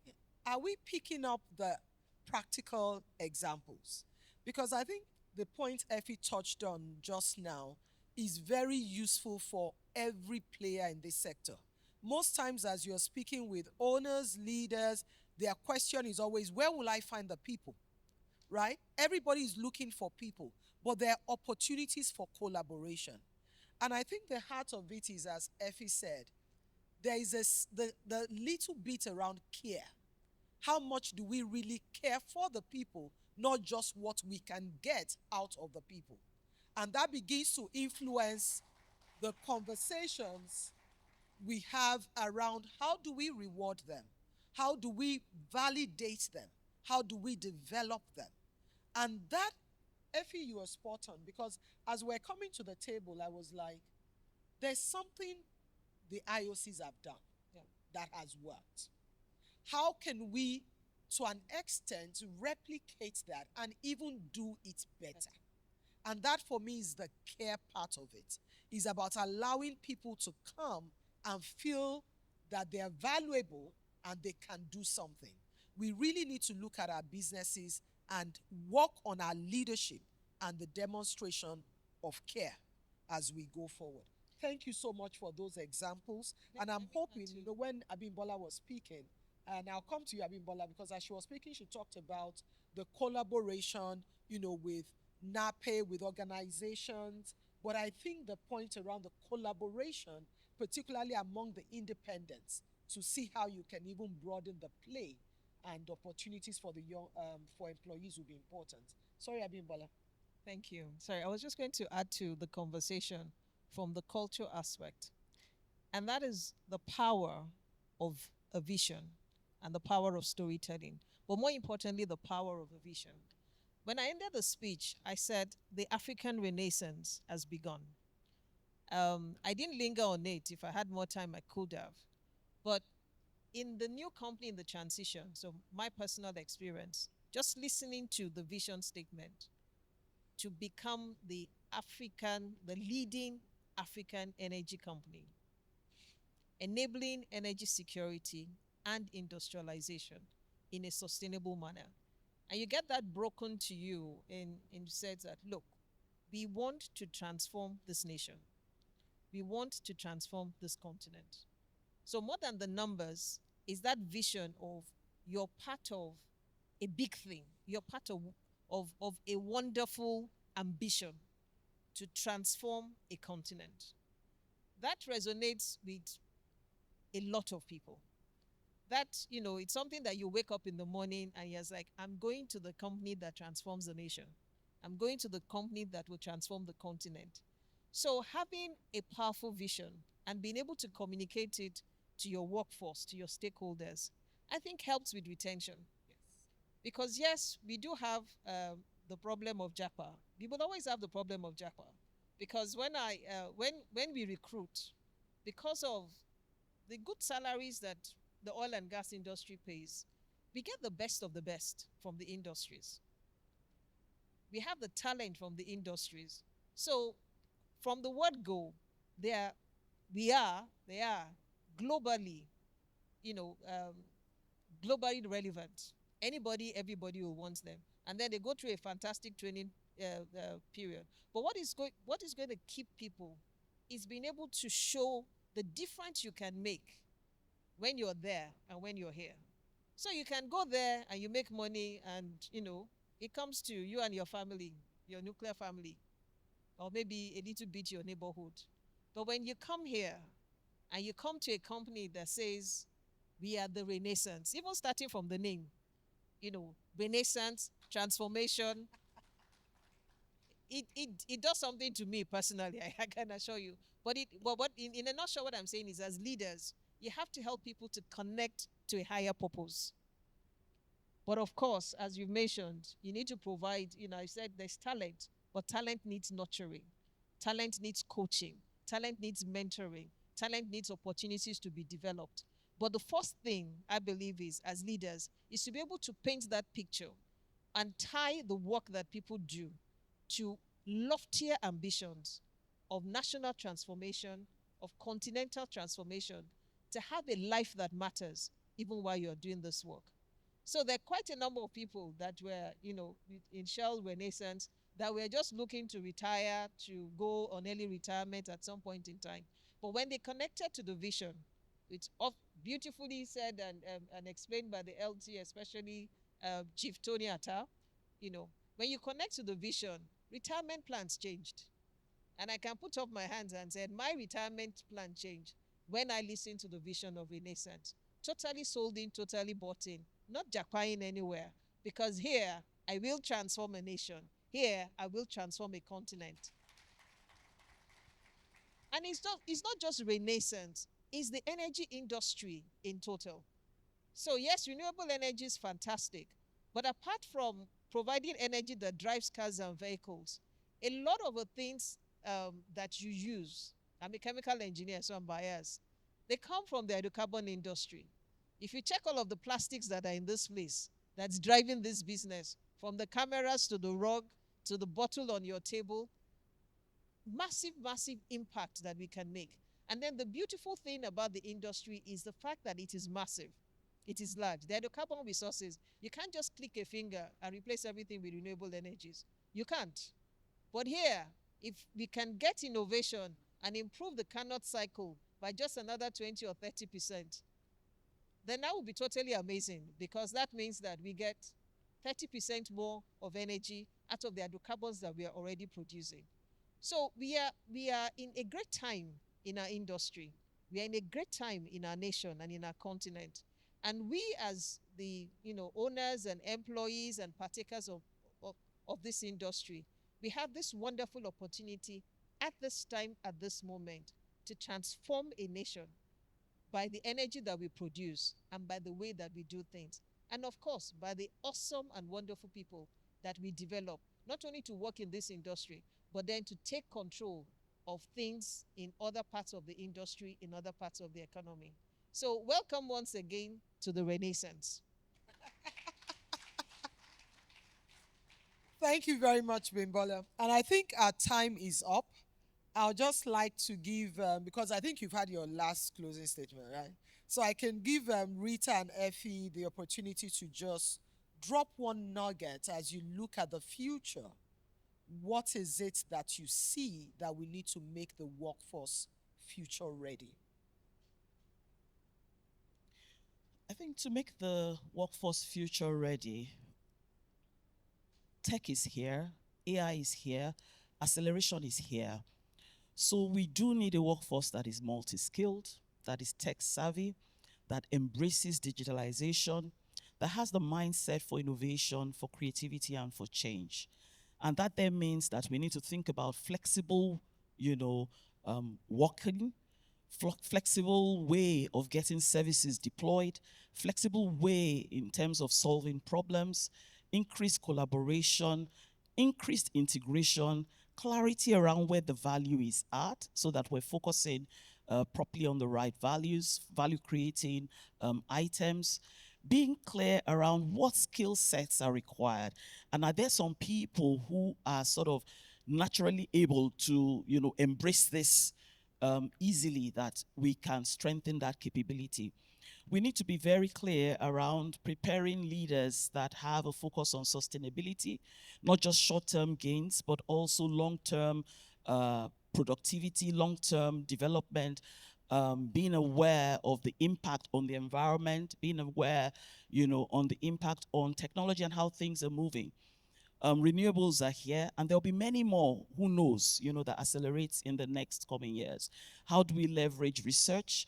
How do we broker that, and prepare the organization and the people for the changes that come? And therefore, people that are business-minded, the technical skills are important, the leadership skills even more important, and also that adaptability and learning even more important in terms of positioning for the future.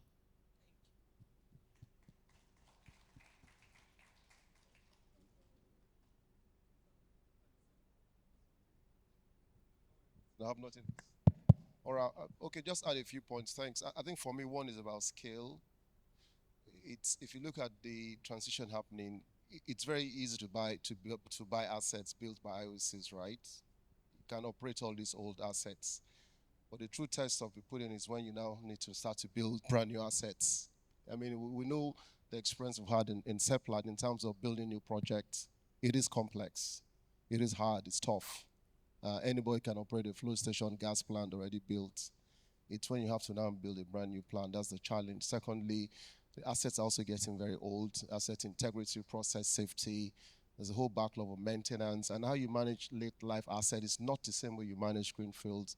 So for me, that future workforce is pretty much going to be one that can operate in all those sort of regime, brownfield, greenfield, scale. You talk about building an FPSO project, for example, it's $10, $12 billion.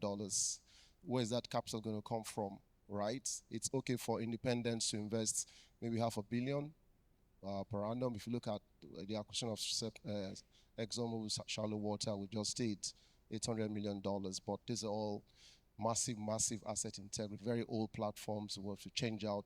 So there's a whole range of skills you need. But I think for me, it comes down to people, right? That's where I say the big differentiation will come from the people. How do we develop that next generation? You're looking at next 20, 30, 40 years from now. And then the other one is around also companies, corporate governance, right? What sort of company do you want to become? Are you clear around corporate governance? Is there integrity in your companies? There are people who only want to work for companies that have integrity. If you read the papers these days, you see lots of companies owing debts. Is when I left Shell, I understand that some business actually owe debt and not with intention not to pay. Some of you may have learned that. So there's a major, major expectation. And lastly, for our country. Our country's got to be a place that can attract investment, right? If we cannot attract investment, all this talk show delivers nothing, right? So that for me is quite critical.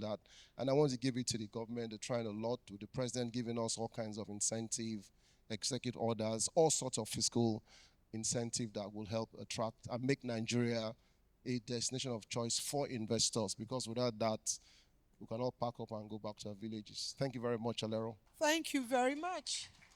I'd like to say a big thank you, colleagues and friends. I think you have done justice to the conversation around how we continue to ensure operational excellence is enabled by human capacity. And I think, ladies and gentlemen, I hope you've had a few more practical tools that you could use in terms of attracting and ensuring you deploy talent properly to deliver the operational efficiency, scale, and growth that you're looking for in your businesses. I think the key, we always say people are our most important asset, but the use of people needs a holistic approach. It means first we're starting with their minds, making sure we have the right orientation, the right behaviors. We go on to ensuring that they have the right passions and energy around the big, audacious future and change that this industry can make, and that we deploy them to the work that matters. Effie talked about ethics, extremely important, and I hope that as we go forward, every conversation we have has people at the center of it. Thank you so much for this opportunity.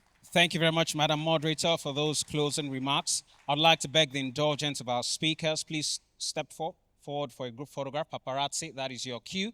We have plaques and gift bags to be presented to all of our speakers. And the President-elect of NAPE, John Bosco Uche, FNAPE, will help with that activity. Let's have our speakers. That's what I said, President. Oh, my bad. The President of NAPE, John Bosco Uche. Picture, then plaque.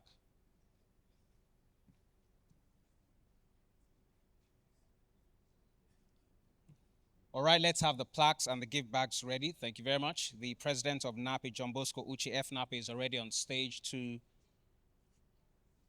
give the plaques to all of our speakers. Let's have all four of them at the same time, please, so we can save time. Thank you very much. First for Engineer Atta.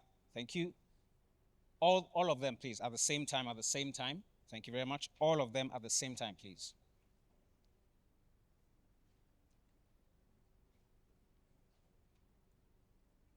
Engineer Okun is next. Thank you.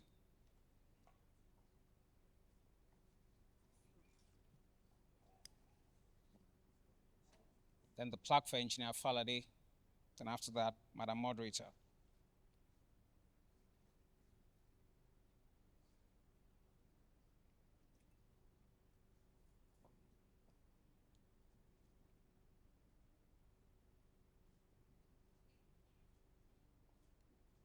All right, so we'll have another group photograph with the plaques and the gift bags, and that will be it.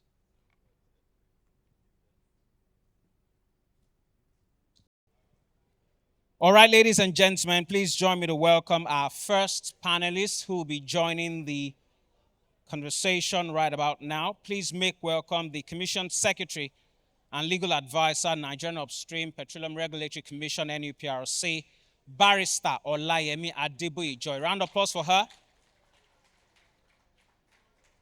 Thank you very much, ma'am. It's an honor to have you with us today. Please let us settle down, ladies and gentlemen. Thank you. We're about starting the panel conversation. Thank you very much. Panel discussion is starting right away. Let's settle down. Thank you very much so we can make progress very quickly.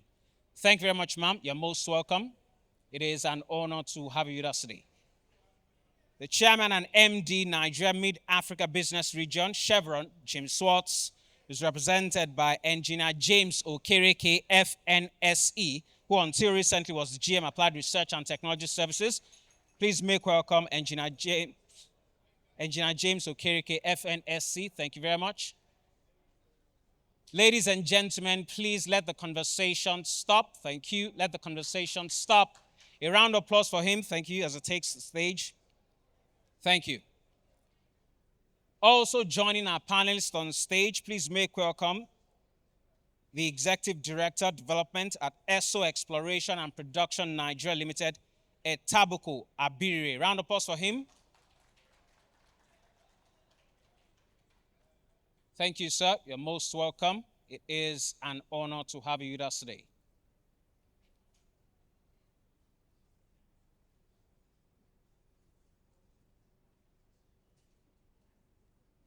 You're very welcome, sir. It's an honor to have you with us today.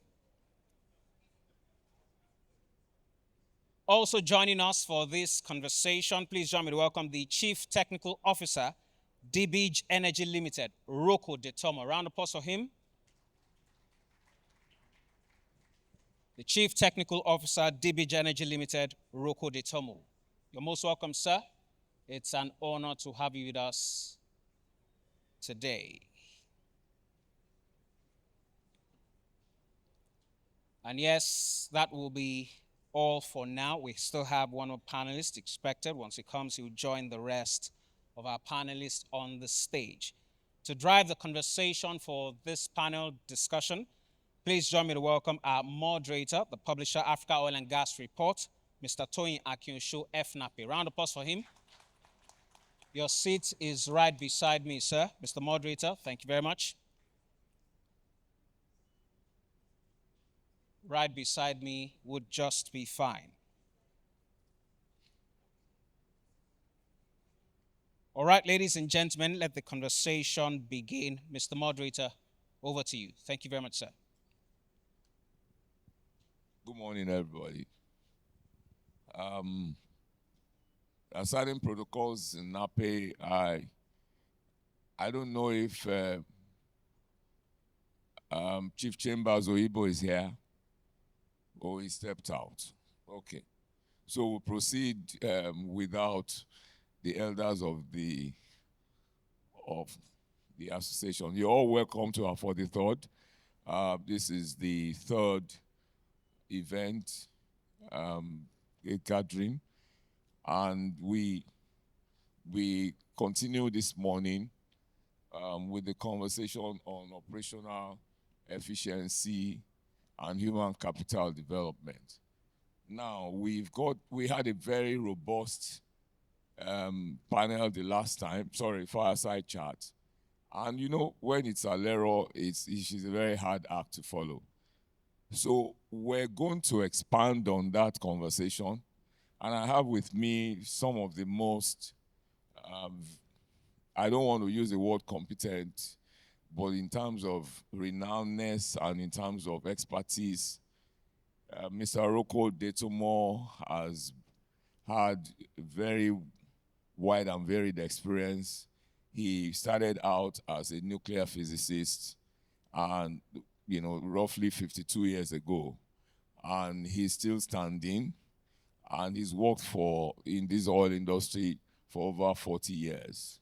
So that's the gentleman next to me. Mr. Etabire effectively runs ExxonMobil. He opted to stay in the IOC when his colleagues decided to move on to the locals. And so he's going to bring the IOC perspective into the conversation. Next to him is the regulator. It's a very diverse panel.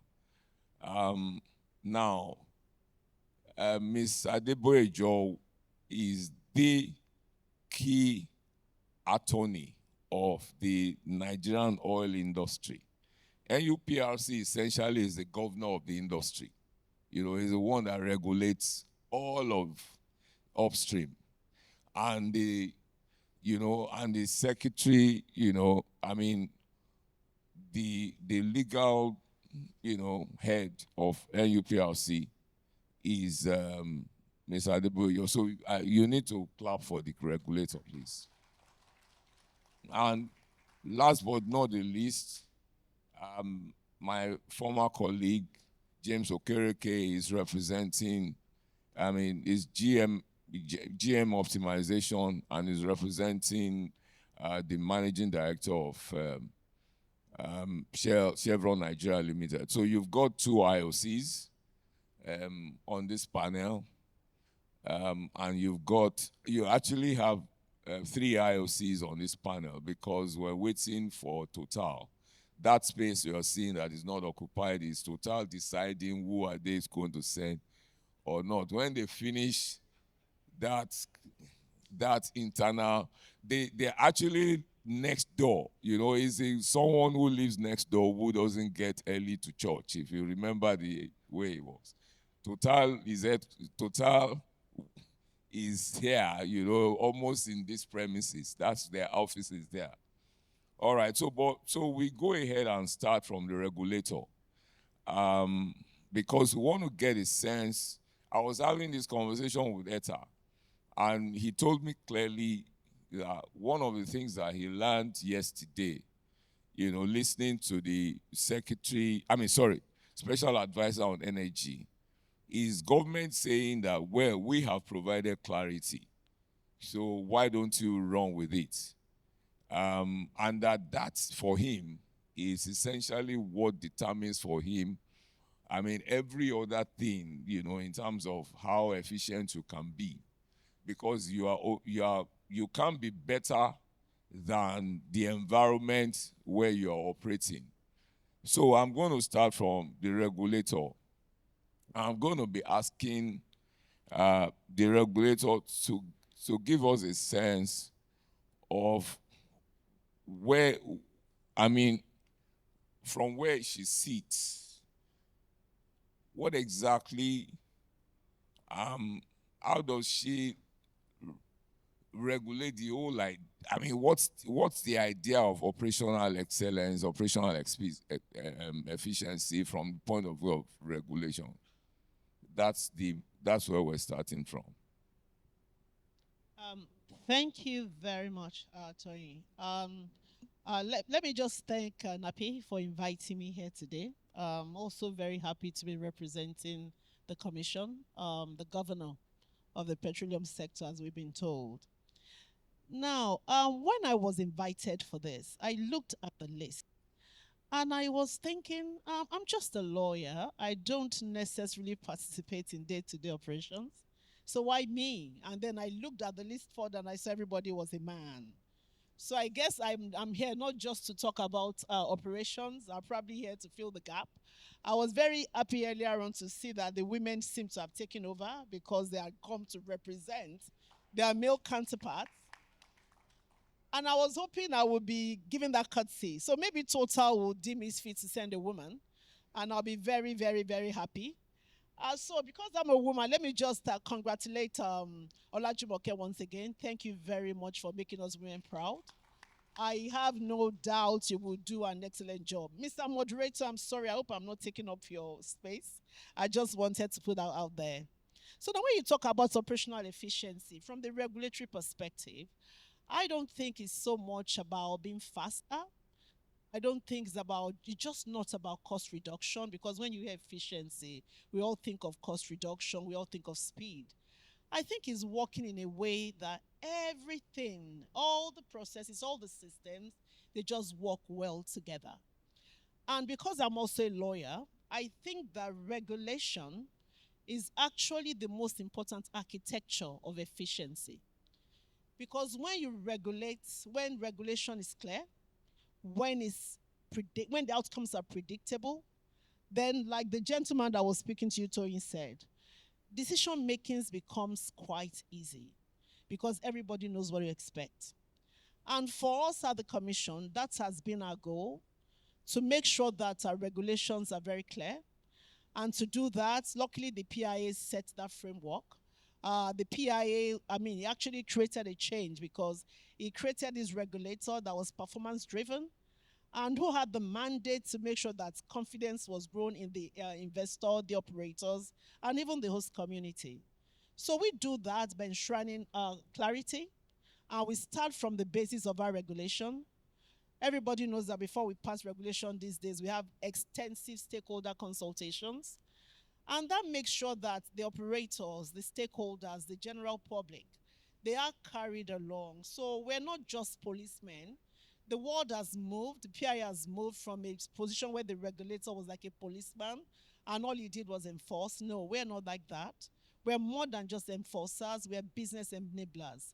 Our job, and based on our regulations, is to work with the operators, to work with the industry, to make sure that we enhance performance, we drive performance, we generate confidence, and we just make the environment work very well. So when you ask me, what's operational efficiency? It's making everything work together with clarity in regulation, with predictability in the process. Everybody knows what to expect, when to expect it. We let everybody know these are the outcomes we're expecting. And luckily, we also drive that by technology. We have extensive technology, and we keep working on technology. So we no longer regulate by knocking at people's doors. We do it from the dashboard. We rely on data, we rely on technology, and we are very, very clear what our expectations are. Our guidelines are very interpretative. We let you know what we want when we want it. And I think we are fostering efficiency by doing that. So I hope that answers your question. Thank you very much. Thank you very much. So the regulator has given us a sense of the start of this conversation.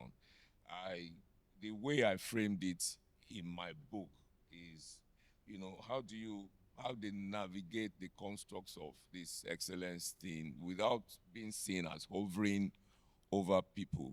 Now, let me take that question to Etta. So what do you, what does your company hasn't exactly been able to give us another deep water field. You're the one that is the one that is not taking the final investment decision despite all of the opportunities that the country has thrown at you. Is there a problem with the operational efficiency and regulatory issues with that? Yes. Thank you. Thank you, Mr. Moderator. Just to mention here that decision is coming, so please. Just hold on a minute. We now have Total in the house. We just want, to let them come in. Who is coming? Mr. Victor Van Bandele, right? Please join me to welcome the Deputy Managing Director, Deepwater Total Energies, Mr. Victor Bamidele, representing the MD CEO, Matthew Boyer. Thank you, sir. You're most welcome.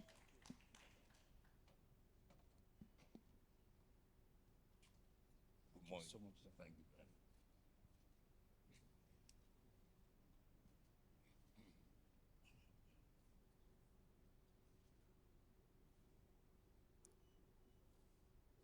So you're having operational efficiency challenges by not taking final investment decision on the WOWO and slowing down bonga swap.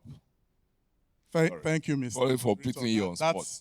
That's not the case. That decision is coming, so please continue to watch this space. Truly appreciate NAPE for having us here. It's an association that continues to add value to the country, and I congratulate you for 43 years, for 50 years, sorry, of your existence, and I know that the association will continue to grow in leaps and bounds.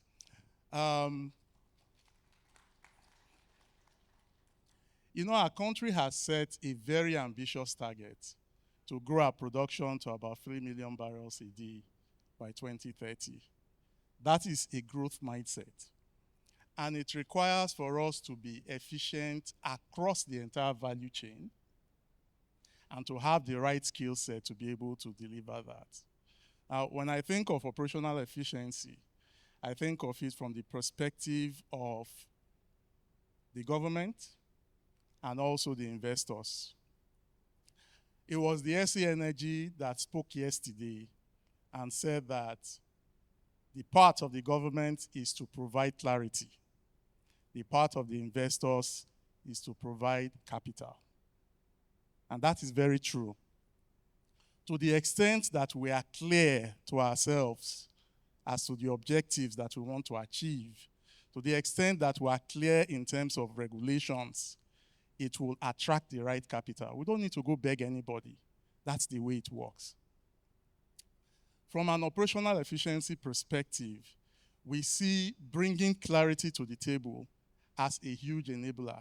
And we have seen movement in this space in the last few years.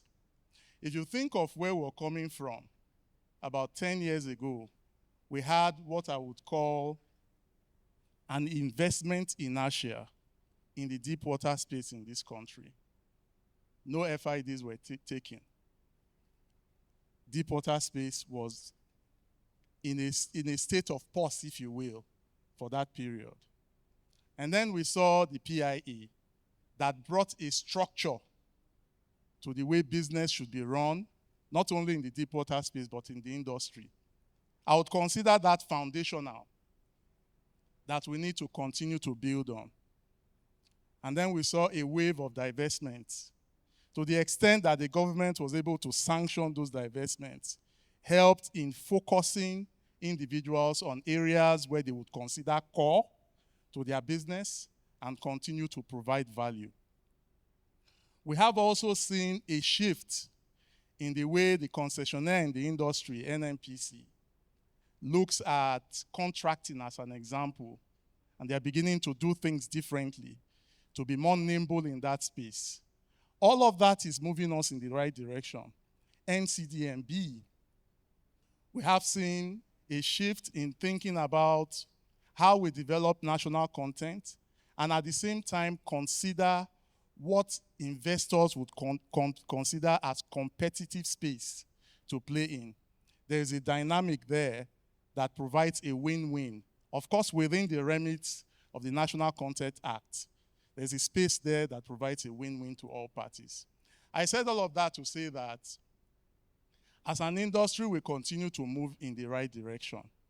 Now, the key thing about creating clarity is that it is not a one-time thing. To an extent, we are playing in a space that the concessionaire, the regulator, may not have played in the past. Therefore, when it comes to operationalizing some of the things we talked about, there still remain some issues that we have to address. And to the extent that we continue to be open in our conversations to unlock those knotty issues, then we'll put ourselves in a situation where there'll be benefit for everyone. And so from our perspective, looking at it from the government side, it's that ability to bring clarity, not only on a macro level, but also on a micro level to ensure that we make progress and bring the capital to the table. I'll pause at this point, but I have thoughts to share as to how we see this from our company's perspective.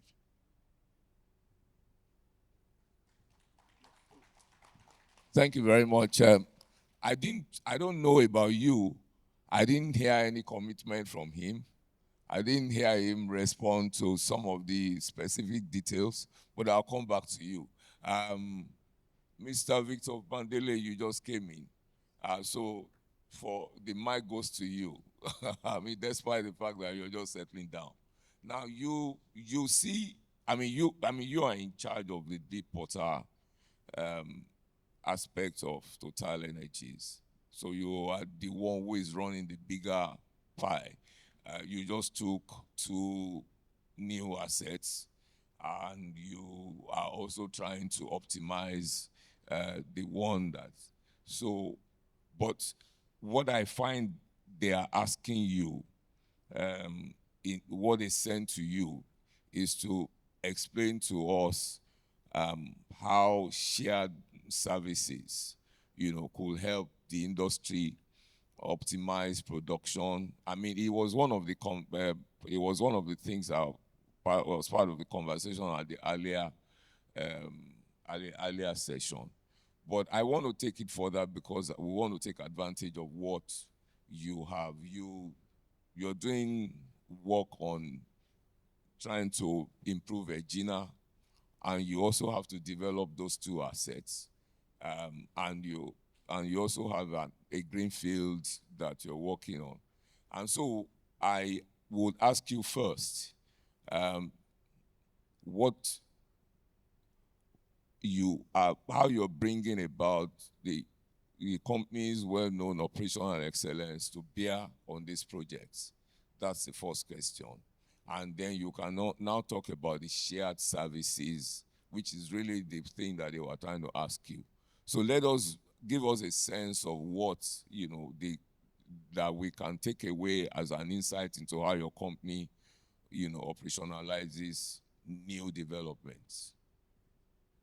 Thank you. Thank you so much. And the first point I want to make is to, my office is just nearby.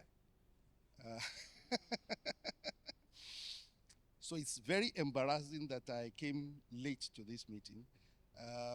But please just accept with me that this meeting meant a lot to me, and really what had been put aside to make sure that I'm here today is significant. And I just want us to, I'm saying it as an excuse, but I'm asking you to also appreciate the fact that I really sacrificed a lot to be in this meeting. So having said that,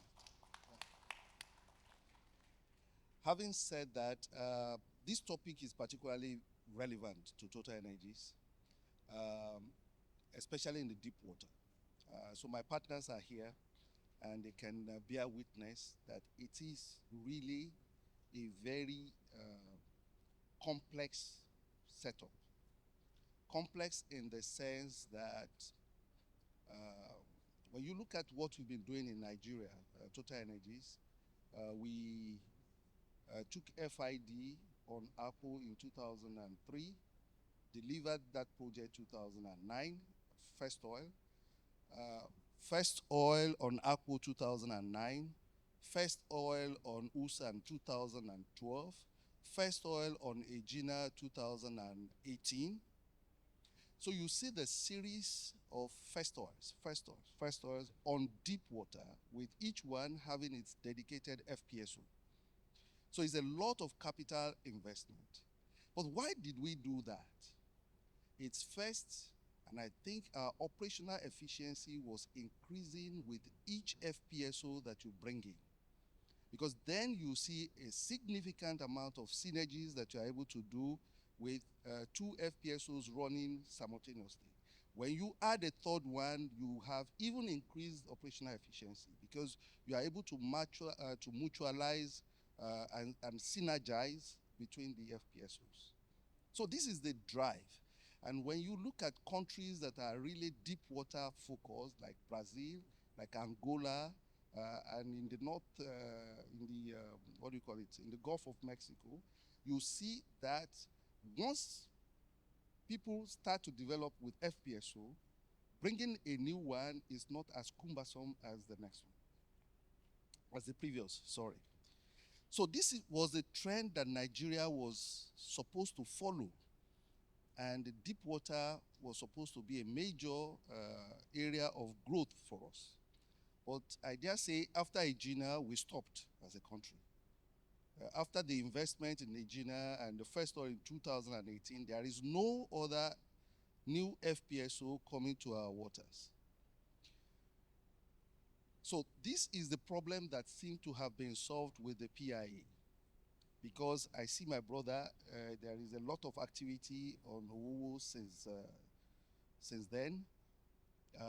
There is a lot of activity going on in Shell now with Bonga North, for which I'm also a partner. So I think government is doing its own bit in opening the space. Now, operational efficiency, I've said that we have seen the improvement in operational efficiency because you have several FPSOs working.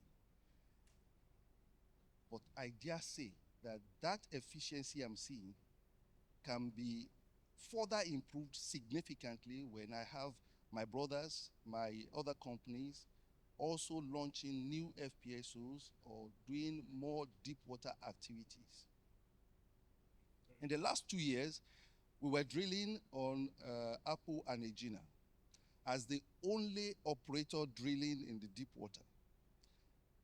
I see the big problem that I encountered, because when my drilling contractors are having challenges, the only way to get support is from Angola or is from so far away.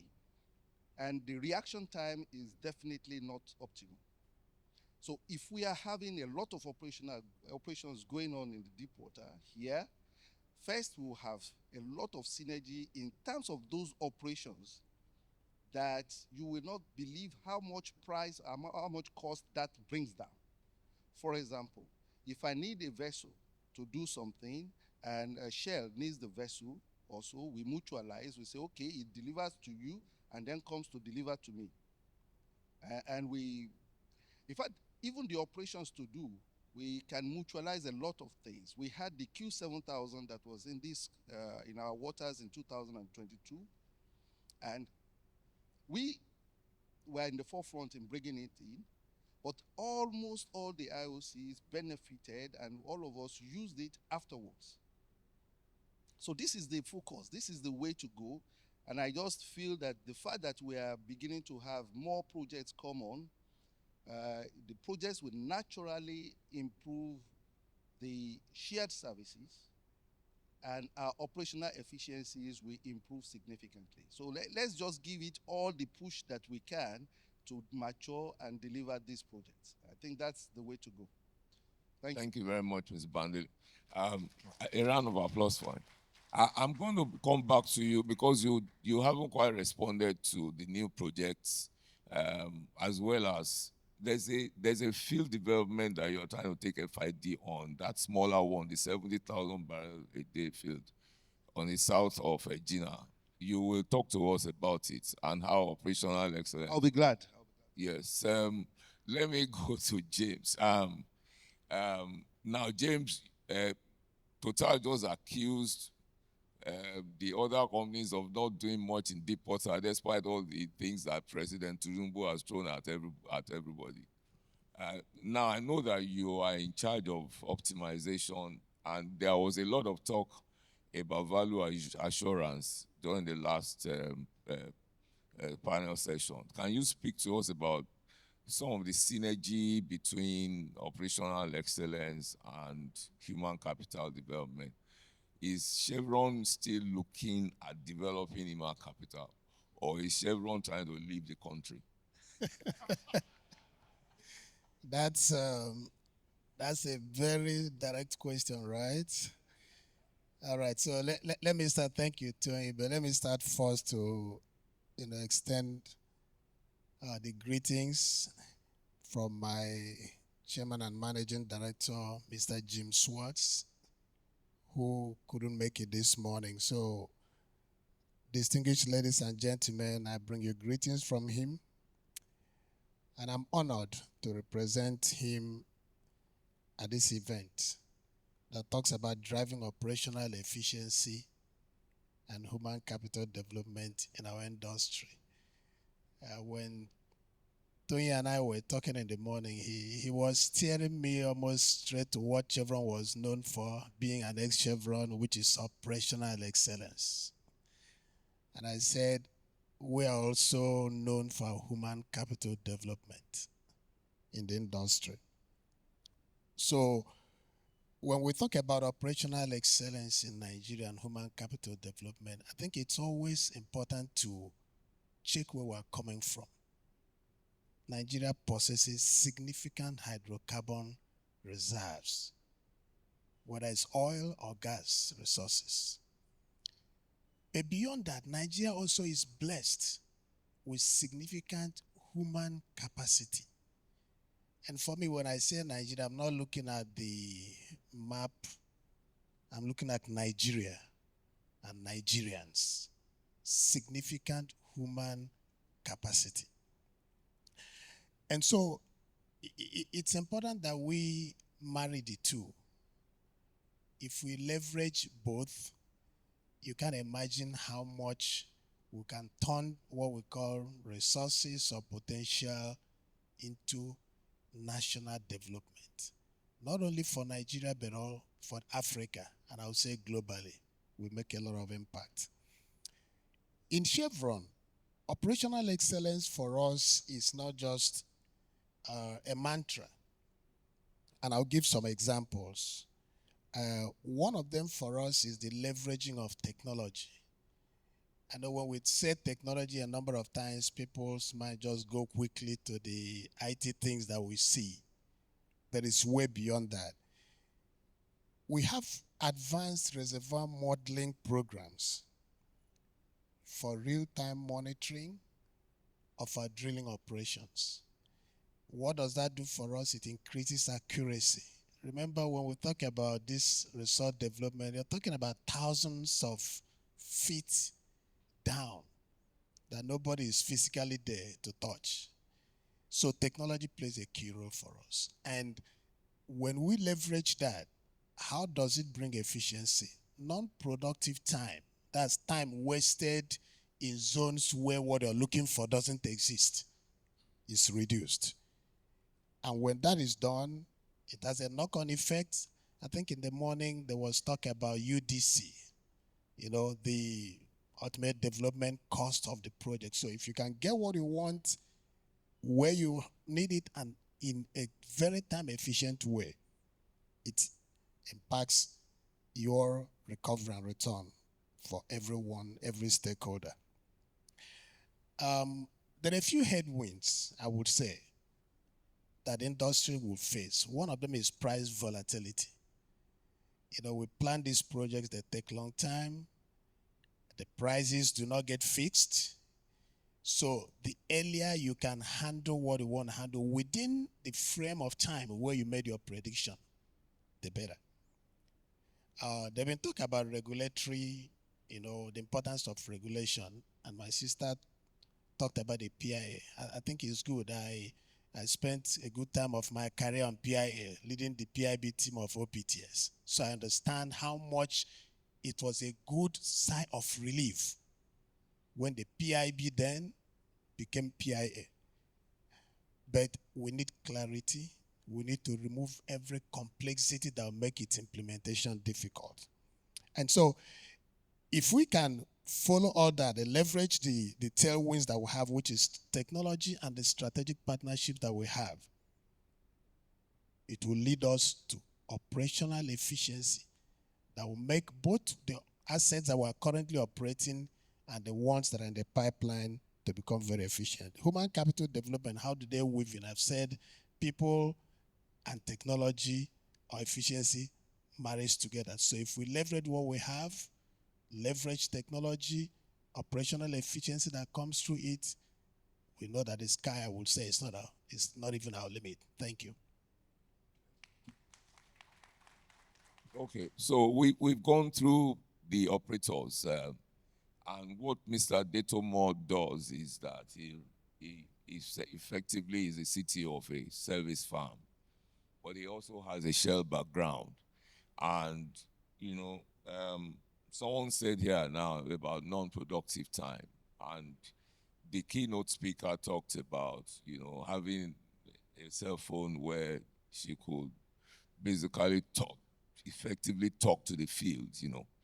When I was a small geologist in Chevron, the most important guy on the rig was actually the guy who was your radio man. He determined when your reports got, you actually have to go and bribe him with, you know, and say, look, let my report go before the drilling. You know, geology and engineering, they've always clashed, you know. I mean, so the drillers wanted to get there to Lagos before 7, and the geologists, you know, in the, you know, so that, but that, who is a radio man in 2025? I mean, maybe someone who is selling suya now. I mean, because that job can't exist.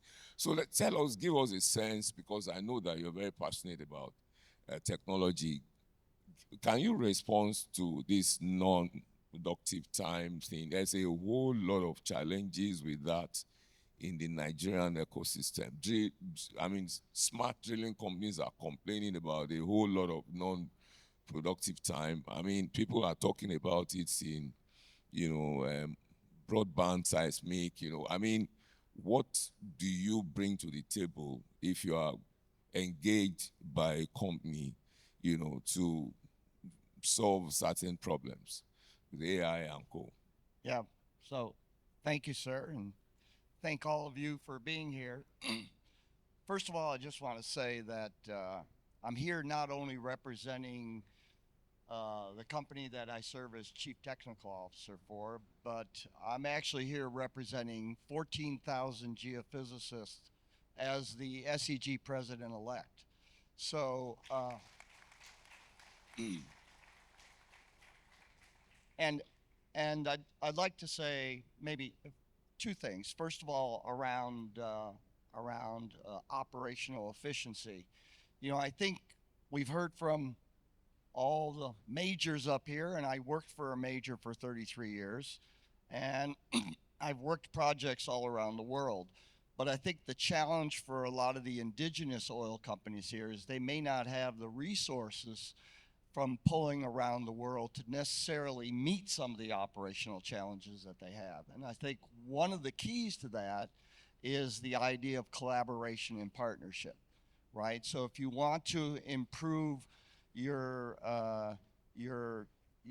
technology development, if you want to, here in the country, if you want to improve your capital investment in terms of people, I think you're going to have to look for opportunities to coordinate and cooperate with each other across those, to invest in universities, to invest in students, to invest in supply chains that are going to be predictable. And I think that will be a key enabler. So that's the first thing. Now, specifically to, you know, what do you do about downtime? Well, I think, you know, when things are down, there's a reason. Either they're down because they failed, either they're down because someone hasn't done what they needed to. And technology can provide a lot of opportunities there. We already heard about the Internet of Things, about being able to monitor stuff, of being able to bring all that together and analyze the data and notify you ahead of time. You know, one thing that goes on pretty commonly in many places in deep water now is you actually have sensors on all the equipment, and you don't replace equipment when it fails because that's too late. Then you have downtime. You replace equipment before it fails because you have sensors that tell you, hey, the remaining life is 6 weeks, 5 weeks, 4 weeks. Okay, and you got time to plan, you got time to order, you got time to plan an intervention. So there is a lot of opportunity with technology to try to anticipate where your outages are going to be and address them.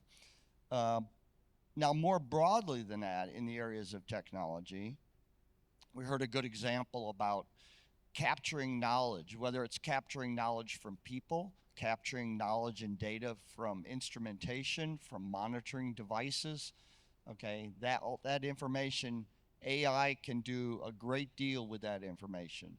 And so now, from the perspective of somebody like as coming president of SEG, you know, we have SEG will be 100 years old in a few years. We have 100 years of certified documentation of technology and technology growth and technology application in journals, in reports, in presentations, in conferences. It's all documented. It's all available for potential use in things like large language models and AI and whatnot. So a lot of companies are now looking at the possibility of how can I leverage that kind of data, not just internally, but what's available externally as well. So that's an opportunity, right? That's an opportunity, I think, for everyone. So. I'll come back to you. Thank you very Okay. much. I'm sorry, I'm getting a lot of pressure from the P about timing. We're not the ones who caused our being here. We are now the ones being pressured. This is a larger panel than the panel that went before, so I'm protesting. I will need 5 more minutes on top of the minutes that are dangling before us, because we have to have some proper conversation. So let me get back to the regulator. Mr. The chef, Mr. Okereke, James Okereke, did mention that despite the fact that, he had seen how the PIB evolved into PIA, but he still worries that there's a bit of some issues, that it calls it clarity. And, I could easily say that these IOCs, you never satisfy them, but that's not my call now. So are you worried? And that's also, in a way, when he said so, Eta here shook his head. He was very happy. Now, that's number one. Number two is, I've had it said somewhere that there are just too many regulations. Somebody at S&P last week said, and they are still writing more, and they are ambiguous. I'd like for you to speak to that. It's important that the regulator is in the room. Thank you very much. I also do hear that. So I think it's something people do say. So let me first talk about clarity. Now, the PIA was 20 years in the making, and is a large document. The PIA collapses a lot of regulatory interface into one. There were things that you had to do by going to several bodies. Now you have to do it with one person. So I'll first go to the issue of, are there too many regulations? I don't think so. I think sometimes under the Petroleum Act, a lot of things were discretion based, right? But now they are codified, they are there. So of course there are regulations. Because instead of doing it based on discretion, you need to let people know these are the rules that you are governed by. So the regulations must exist. So I don't think it's too many regulations. I think there's more visibility, there's more transparency. So it's not a bureaucratic issue, it's a transparency and visibility issue. And in all honesty, there are still more to come, because if you look at all the things stated in the PIA, we haven't finished. There are still some regulations that the PIA requires to write. But I guess the draftsmen just didn't anticipate how difficult the IOCs will be to please, right? So, there are not too many regulations actually. It's just that we're now codifying things, we're making them transparent. And if we don't state what that is, then how do you know what governs you? Where's the predictability? Where's the clarity? But we understand how it is. We're currently trying to get a compendium together. And when we have a compendium, so instead of having so many regulations, everything comes into one document. So you have a central point where you can go and identify the rules. We're working on that. We think that will make it easier. So we're working and we're listening. Now let's talk about clarity. Rome was not built in a day.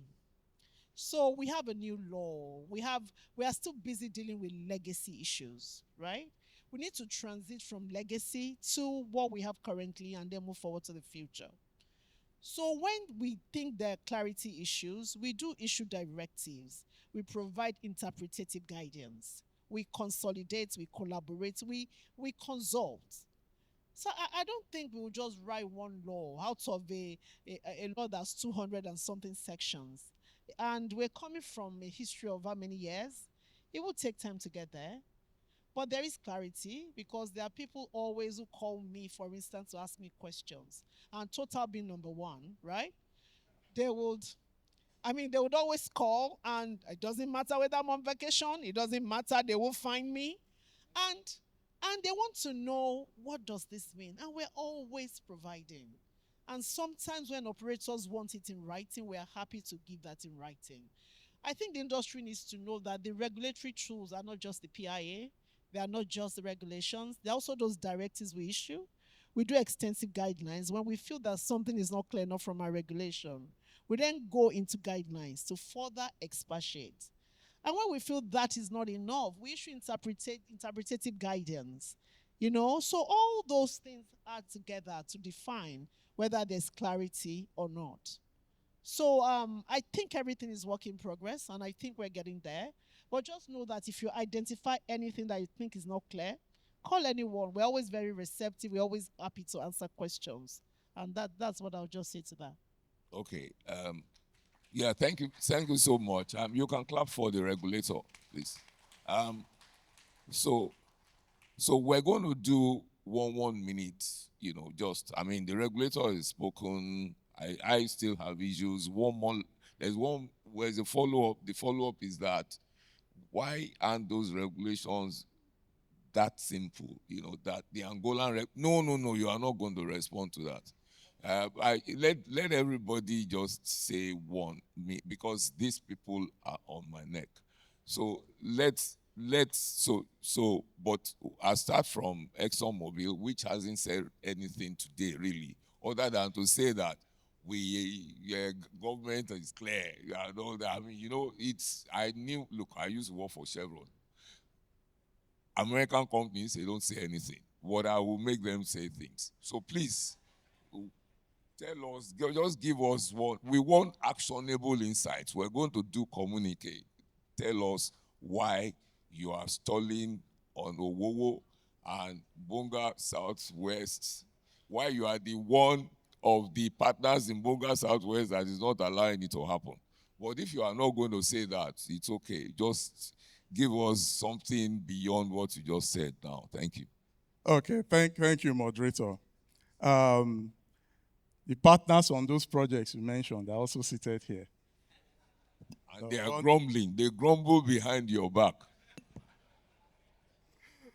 We're not stalling. We're making significant progress, and at the right time, we'll communicate where we are on those projects. We are continuing to work with our partners. We are continuing to work with our government stakeholders to get to that point.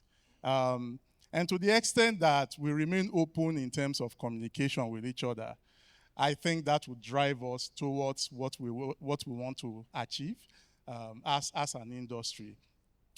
I did mention that you not only require clarity at the macro level, you require it at the micro level, where you begin to operationalize some of these regulations, some of these laws, when you start taking action on it, and you find that there are areas where if you continue, it might lead to problems.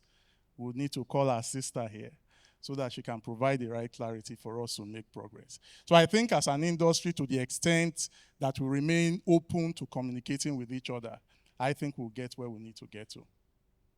Thank you so much. Yes. Mr. Bandile. No, thanks. So I think the time they put it there is up, but I still have my 2 minutes.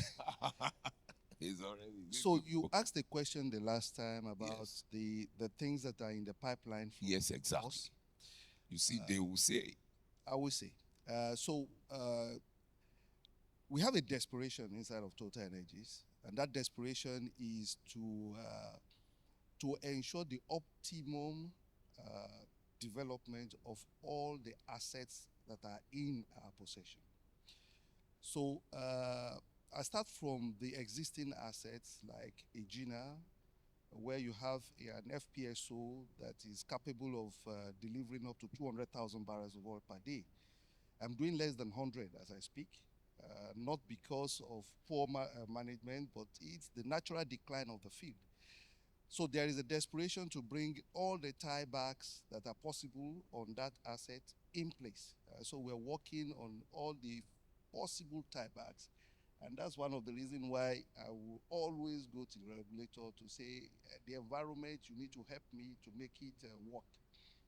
So we're doing that on the existing asset. We are drilling exploration wells on even old fields like Akpo. We still have opportunities for exploration around there, and we see stakes. So we have planned with our partners to drill exploration next year. I'm emphatic about that because I see a lot of here is NAPE, so explorationists are here. So we have potential exploration objectives for next year, 2026. You mentioned that we have acquired a new block. This new block is in the deep water. It's a big block. We are hopeful and we are going to try to mature it as quickly as possible. So there is a possibility of drilling even in that block in 2026. Now, why did I just enumerate all these plans? It's because the more the merrier. As soon as you have a lot of activities going on in the deep water space, in the shallow water space, in onshore, honestly, the amount of operational efficiency that comes from there is significant. Okay. So let's, and we need to support ourselves. So in this room, I see players that at one point of the time, I had asked them for support, and they've given me good support. And I have obliged many seated here also when they need services that I am the custodian, we share. So sharing and collaboration still becomes the key. Okay. But you will share only what you have. Okay. So let's have a lot so that we can share a lot. Okay. Thank you so much. Thank you so much. James, please. And Okay, so I think it will not be like me if I just end talking technical operational excellence without talking about people. So I want to close by making comments around human capital development and what Chevron does. We've been in the country for over 60 years operating. Some of us almost like babies born into the company, several decades. It's about structured mentorship. All that we're talking about in these new projects that will come up, people have to run them. So there is importance for us as operators, as producers, as regulators to be very intentional about the technical trainings and partnership with institutions that are available, I would say, in the country, the universities and the colleges around. And moving them from what is available here to some digital platform. We need to leverage technology in our human capital development. That is so important because operational excellence and all the other things that we do will not bring all the results that we're looking for alone. There is importance in human capital development. Thank you. thank you so much. Just a second before. I mean, regulator, that question about why those regulations can't be simpler. I mean, Total doesn't have to come back to you, you know. I was actually going to protest that I didn't get my Very 1 short. minute. Yes. So thank you for giving it to me. Now, I heard you mention another country. And I think sometimes, like I said, codification leads to transparency. And in trying to be exhaustive about it, right? Sometimes you create some ambiguity, which you then clarify to create a more holistic and clearer document. Now, when you compare us to countries where there's still a lot of discretion, the CC was somewhere recently and they were like, oh, they were telling, come, we'll give you whatever you want. Nigeria has gone way, way, way beyond that. We're a mature petroleum economy. We need to state what governs us. Now, if it's not clear, it's work in progress. If there are things that need clarification, that will be provided. And as we continue to fine tune this, we get where we want to get to. Thank you very much. Mr. Detomo, please. Yeah, so first of all, I think I helped write part of the FDP for Bonga Southwest 11 years ago. So, but I want to talk a little bit about building human capability. Okay? Just 1 minute, sir. Just very quick, 1 minute.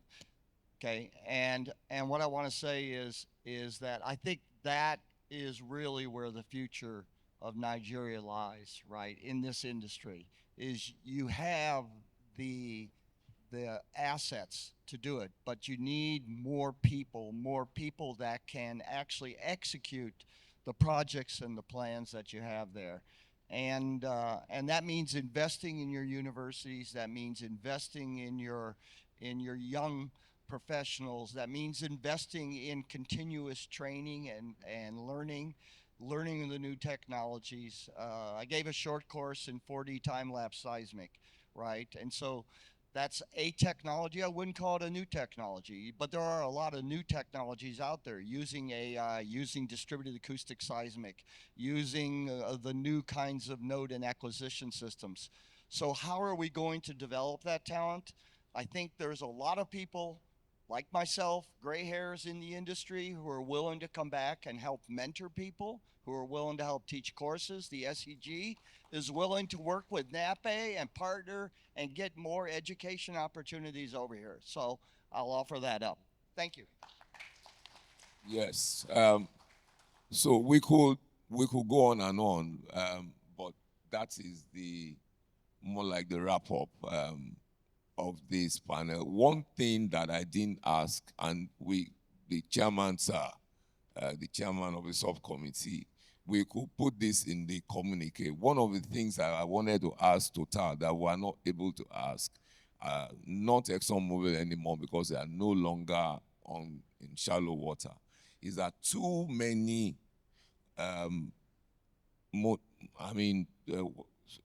marginal fields owners and other companies that are, that are Nigerian-owned companies that are having that want to produce through Total assets are complaining that they do not have that access as easy as they should. They also say that about Chevron, that these IOCs are still very difficult gatekeepers, and that's the shared services that we want. But we can't, I'm not trying to put you on the spot. I just want us to reflect it in the communique so that, we as NAPE have said our own, and, and that is so I'm not asking you to answer, oh, you want to say something. I'm not trying to, but every time you find, these companies will say, oh, we're just trying to do a hydro testing. We have to go through they've not.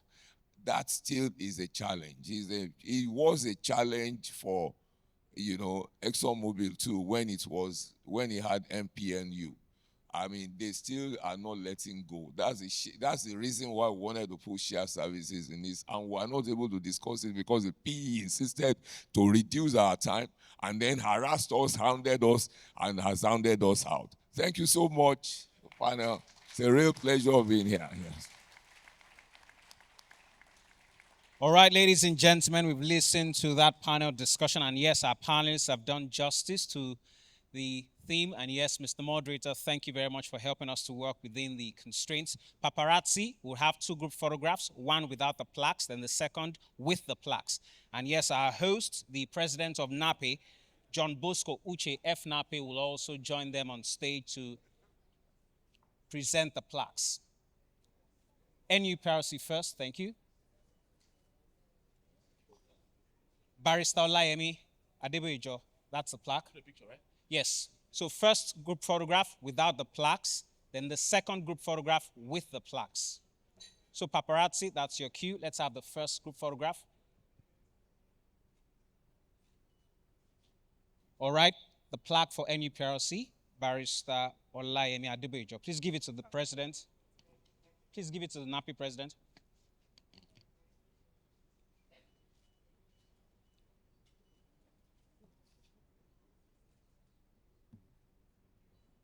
Are we good? All right, please present to the Commission Secretary and Legal Advisor NUPRC, Barrister Olayemi Adebejo. Total Energies, yes, next. Chevron. All right, please don't be in a hurry to leave the stage, our panelists. We have plaques for you.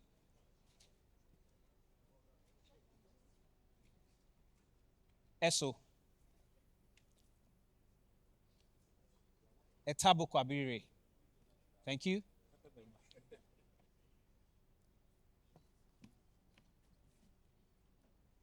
Rocco Detomo.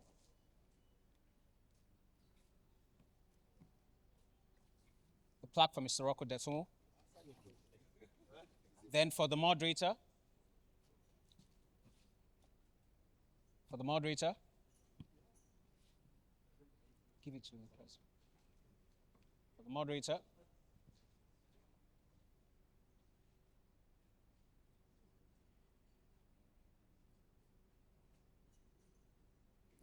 All right, the final plaque goes to the moderator. Mr. Moderator, sir. And once that is done, we'll have the final group photograph with the plaques. Thank you. The event is not over. Once we're done with that, we'll move straight to the vote of thanks, and that will be delivered by the president-elect of NAPE. All right, let's have that final group photograph with the plaques. Final group photograph with the plaques. Thank you. Paparazzi, please be on standby. That is your cue. Final photograph with the plaques. Thank you. And after now, as they go back to their seats, we'll take the vote of thanks, and that will be delivered by the president-elect of NAPE, Mrs. Olajumoke Ajayi F. NAPE.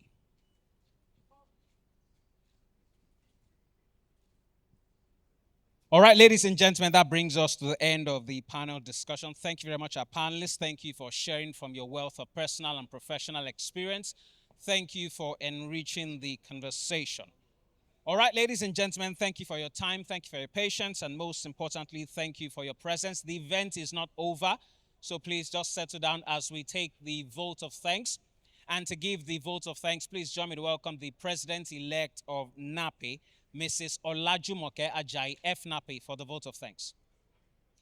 A round of applause for her. She comes on stage to give the vote of thanks. Thank you very much. The president-elect of NAPE, Mrs. Olajumoke Ajayi F. NAPE, for the vote of thanks. Good afternoon, everyone. And I'm sure you all agree with me that this has been an insightful session. So let's give a round of applause to our panelists. I want to specially thank the sponsors of the management session today. That's Renaissance. Thank you very much for sponsoring. And it's not only that you sponsored, you also gave us an excellent keynote address. Thank you, Madam Abimbola Tijani, for the wonderful keynote address, which the panelists also built on. To our panelists, we say thank you. Thank you that we called upon you and you responded. Thank you for believing in NAPE, because if you don't believe in NAPE, you wouldn't have honored the invitation. Thank you very much, and we look forward to your support going forward, more of your support. And to all our past presidents, our BOT, AC, and all our fellows of NAPE, and all members of this great association, non-members also, associate members, we thank you for making time to attend. And I know that you've gathered some knowledge today and which you take away. We look forward to having you in all other programs we have. We have another program immediately after now, which is the Industry Academia session, which is going to be another insightful one. So tomorrow, our program continues, and we expect you all to arrive as early as you did today. Because we arrived early and we started early, we finished early. So we want us to continue to keep to time. Thank you very much, everyone. And our ladies, there's an important session we have tomorrow called Women in Geoscience Program, 4 p.m. tomorrow. Please, we all want you to be there.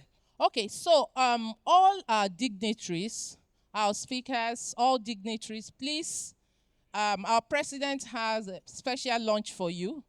I would appreciate it if you can go with him to where the lunch will be served. Thank you very much, everyone, and let's continue to partner with NAPE. Thank you.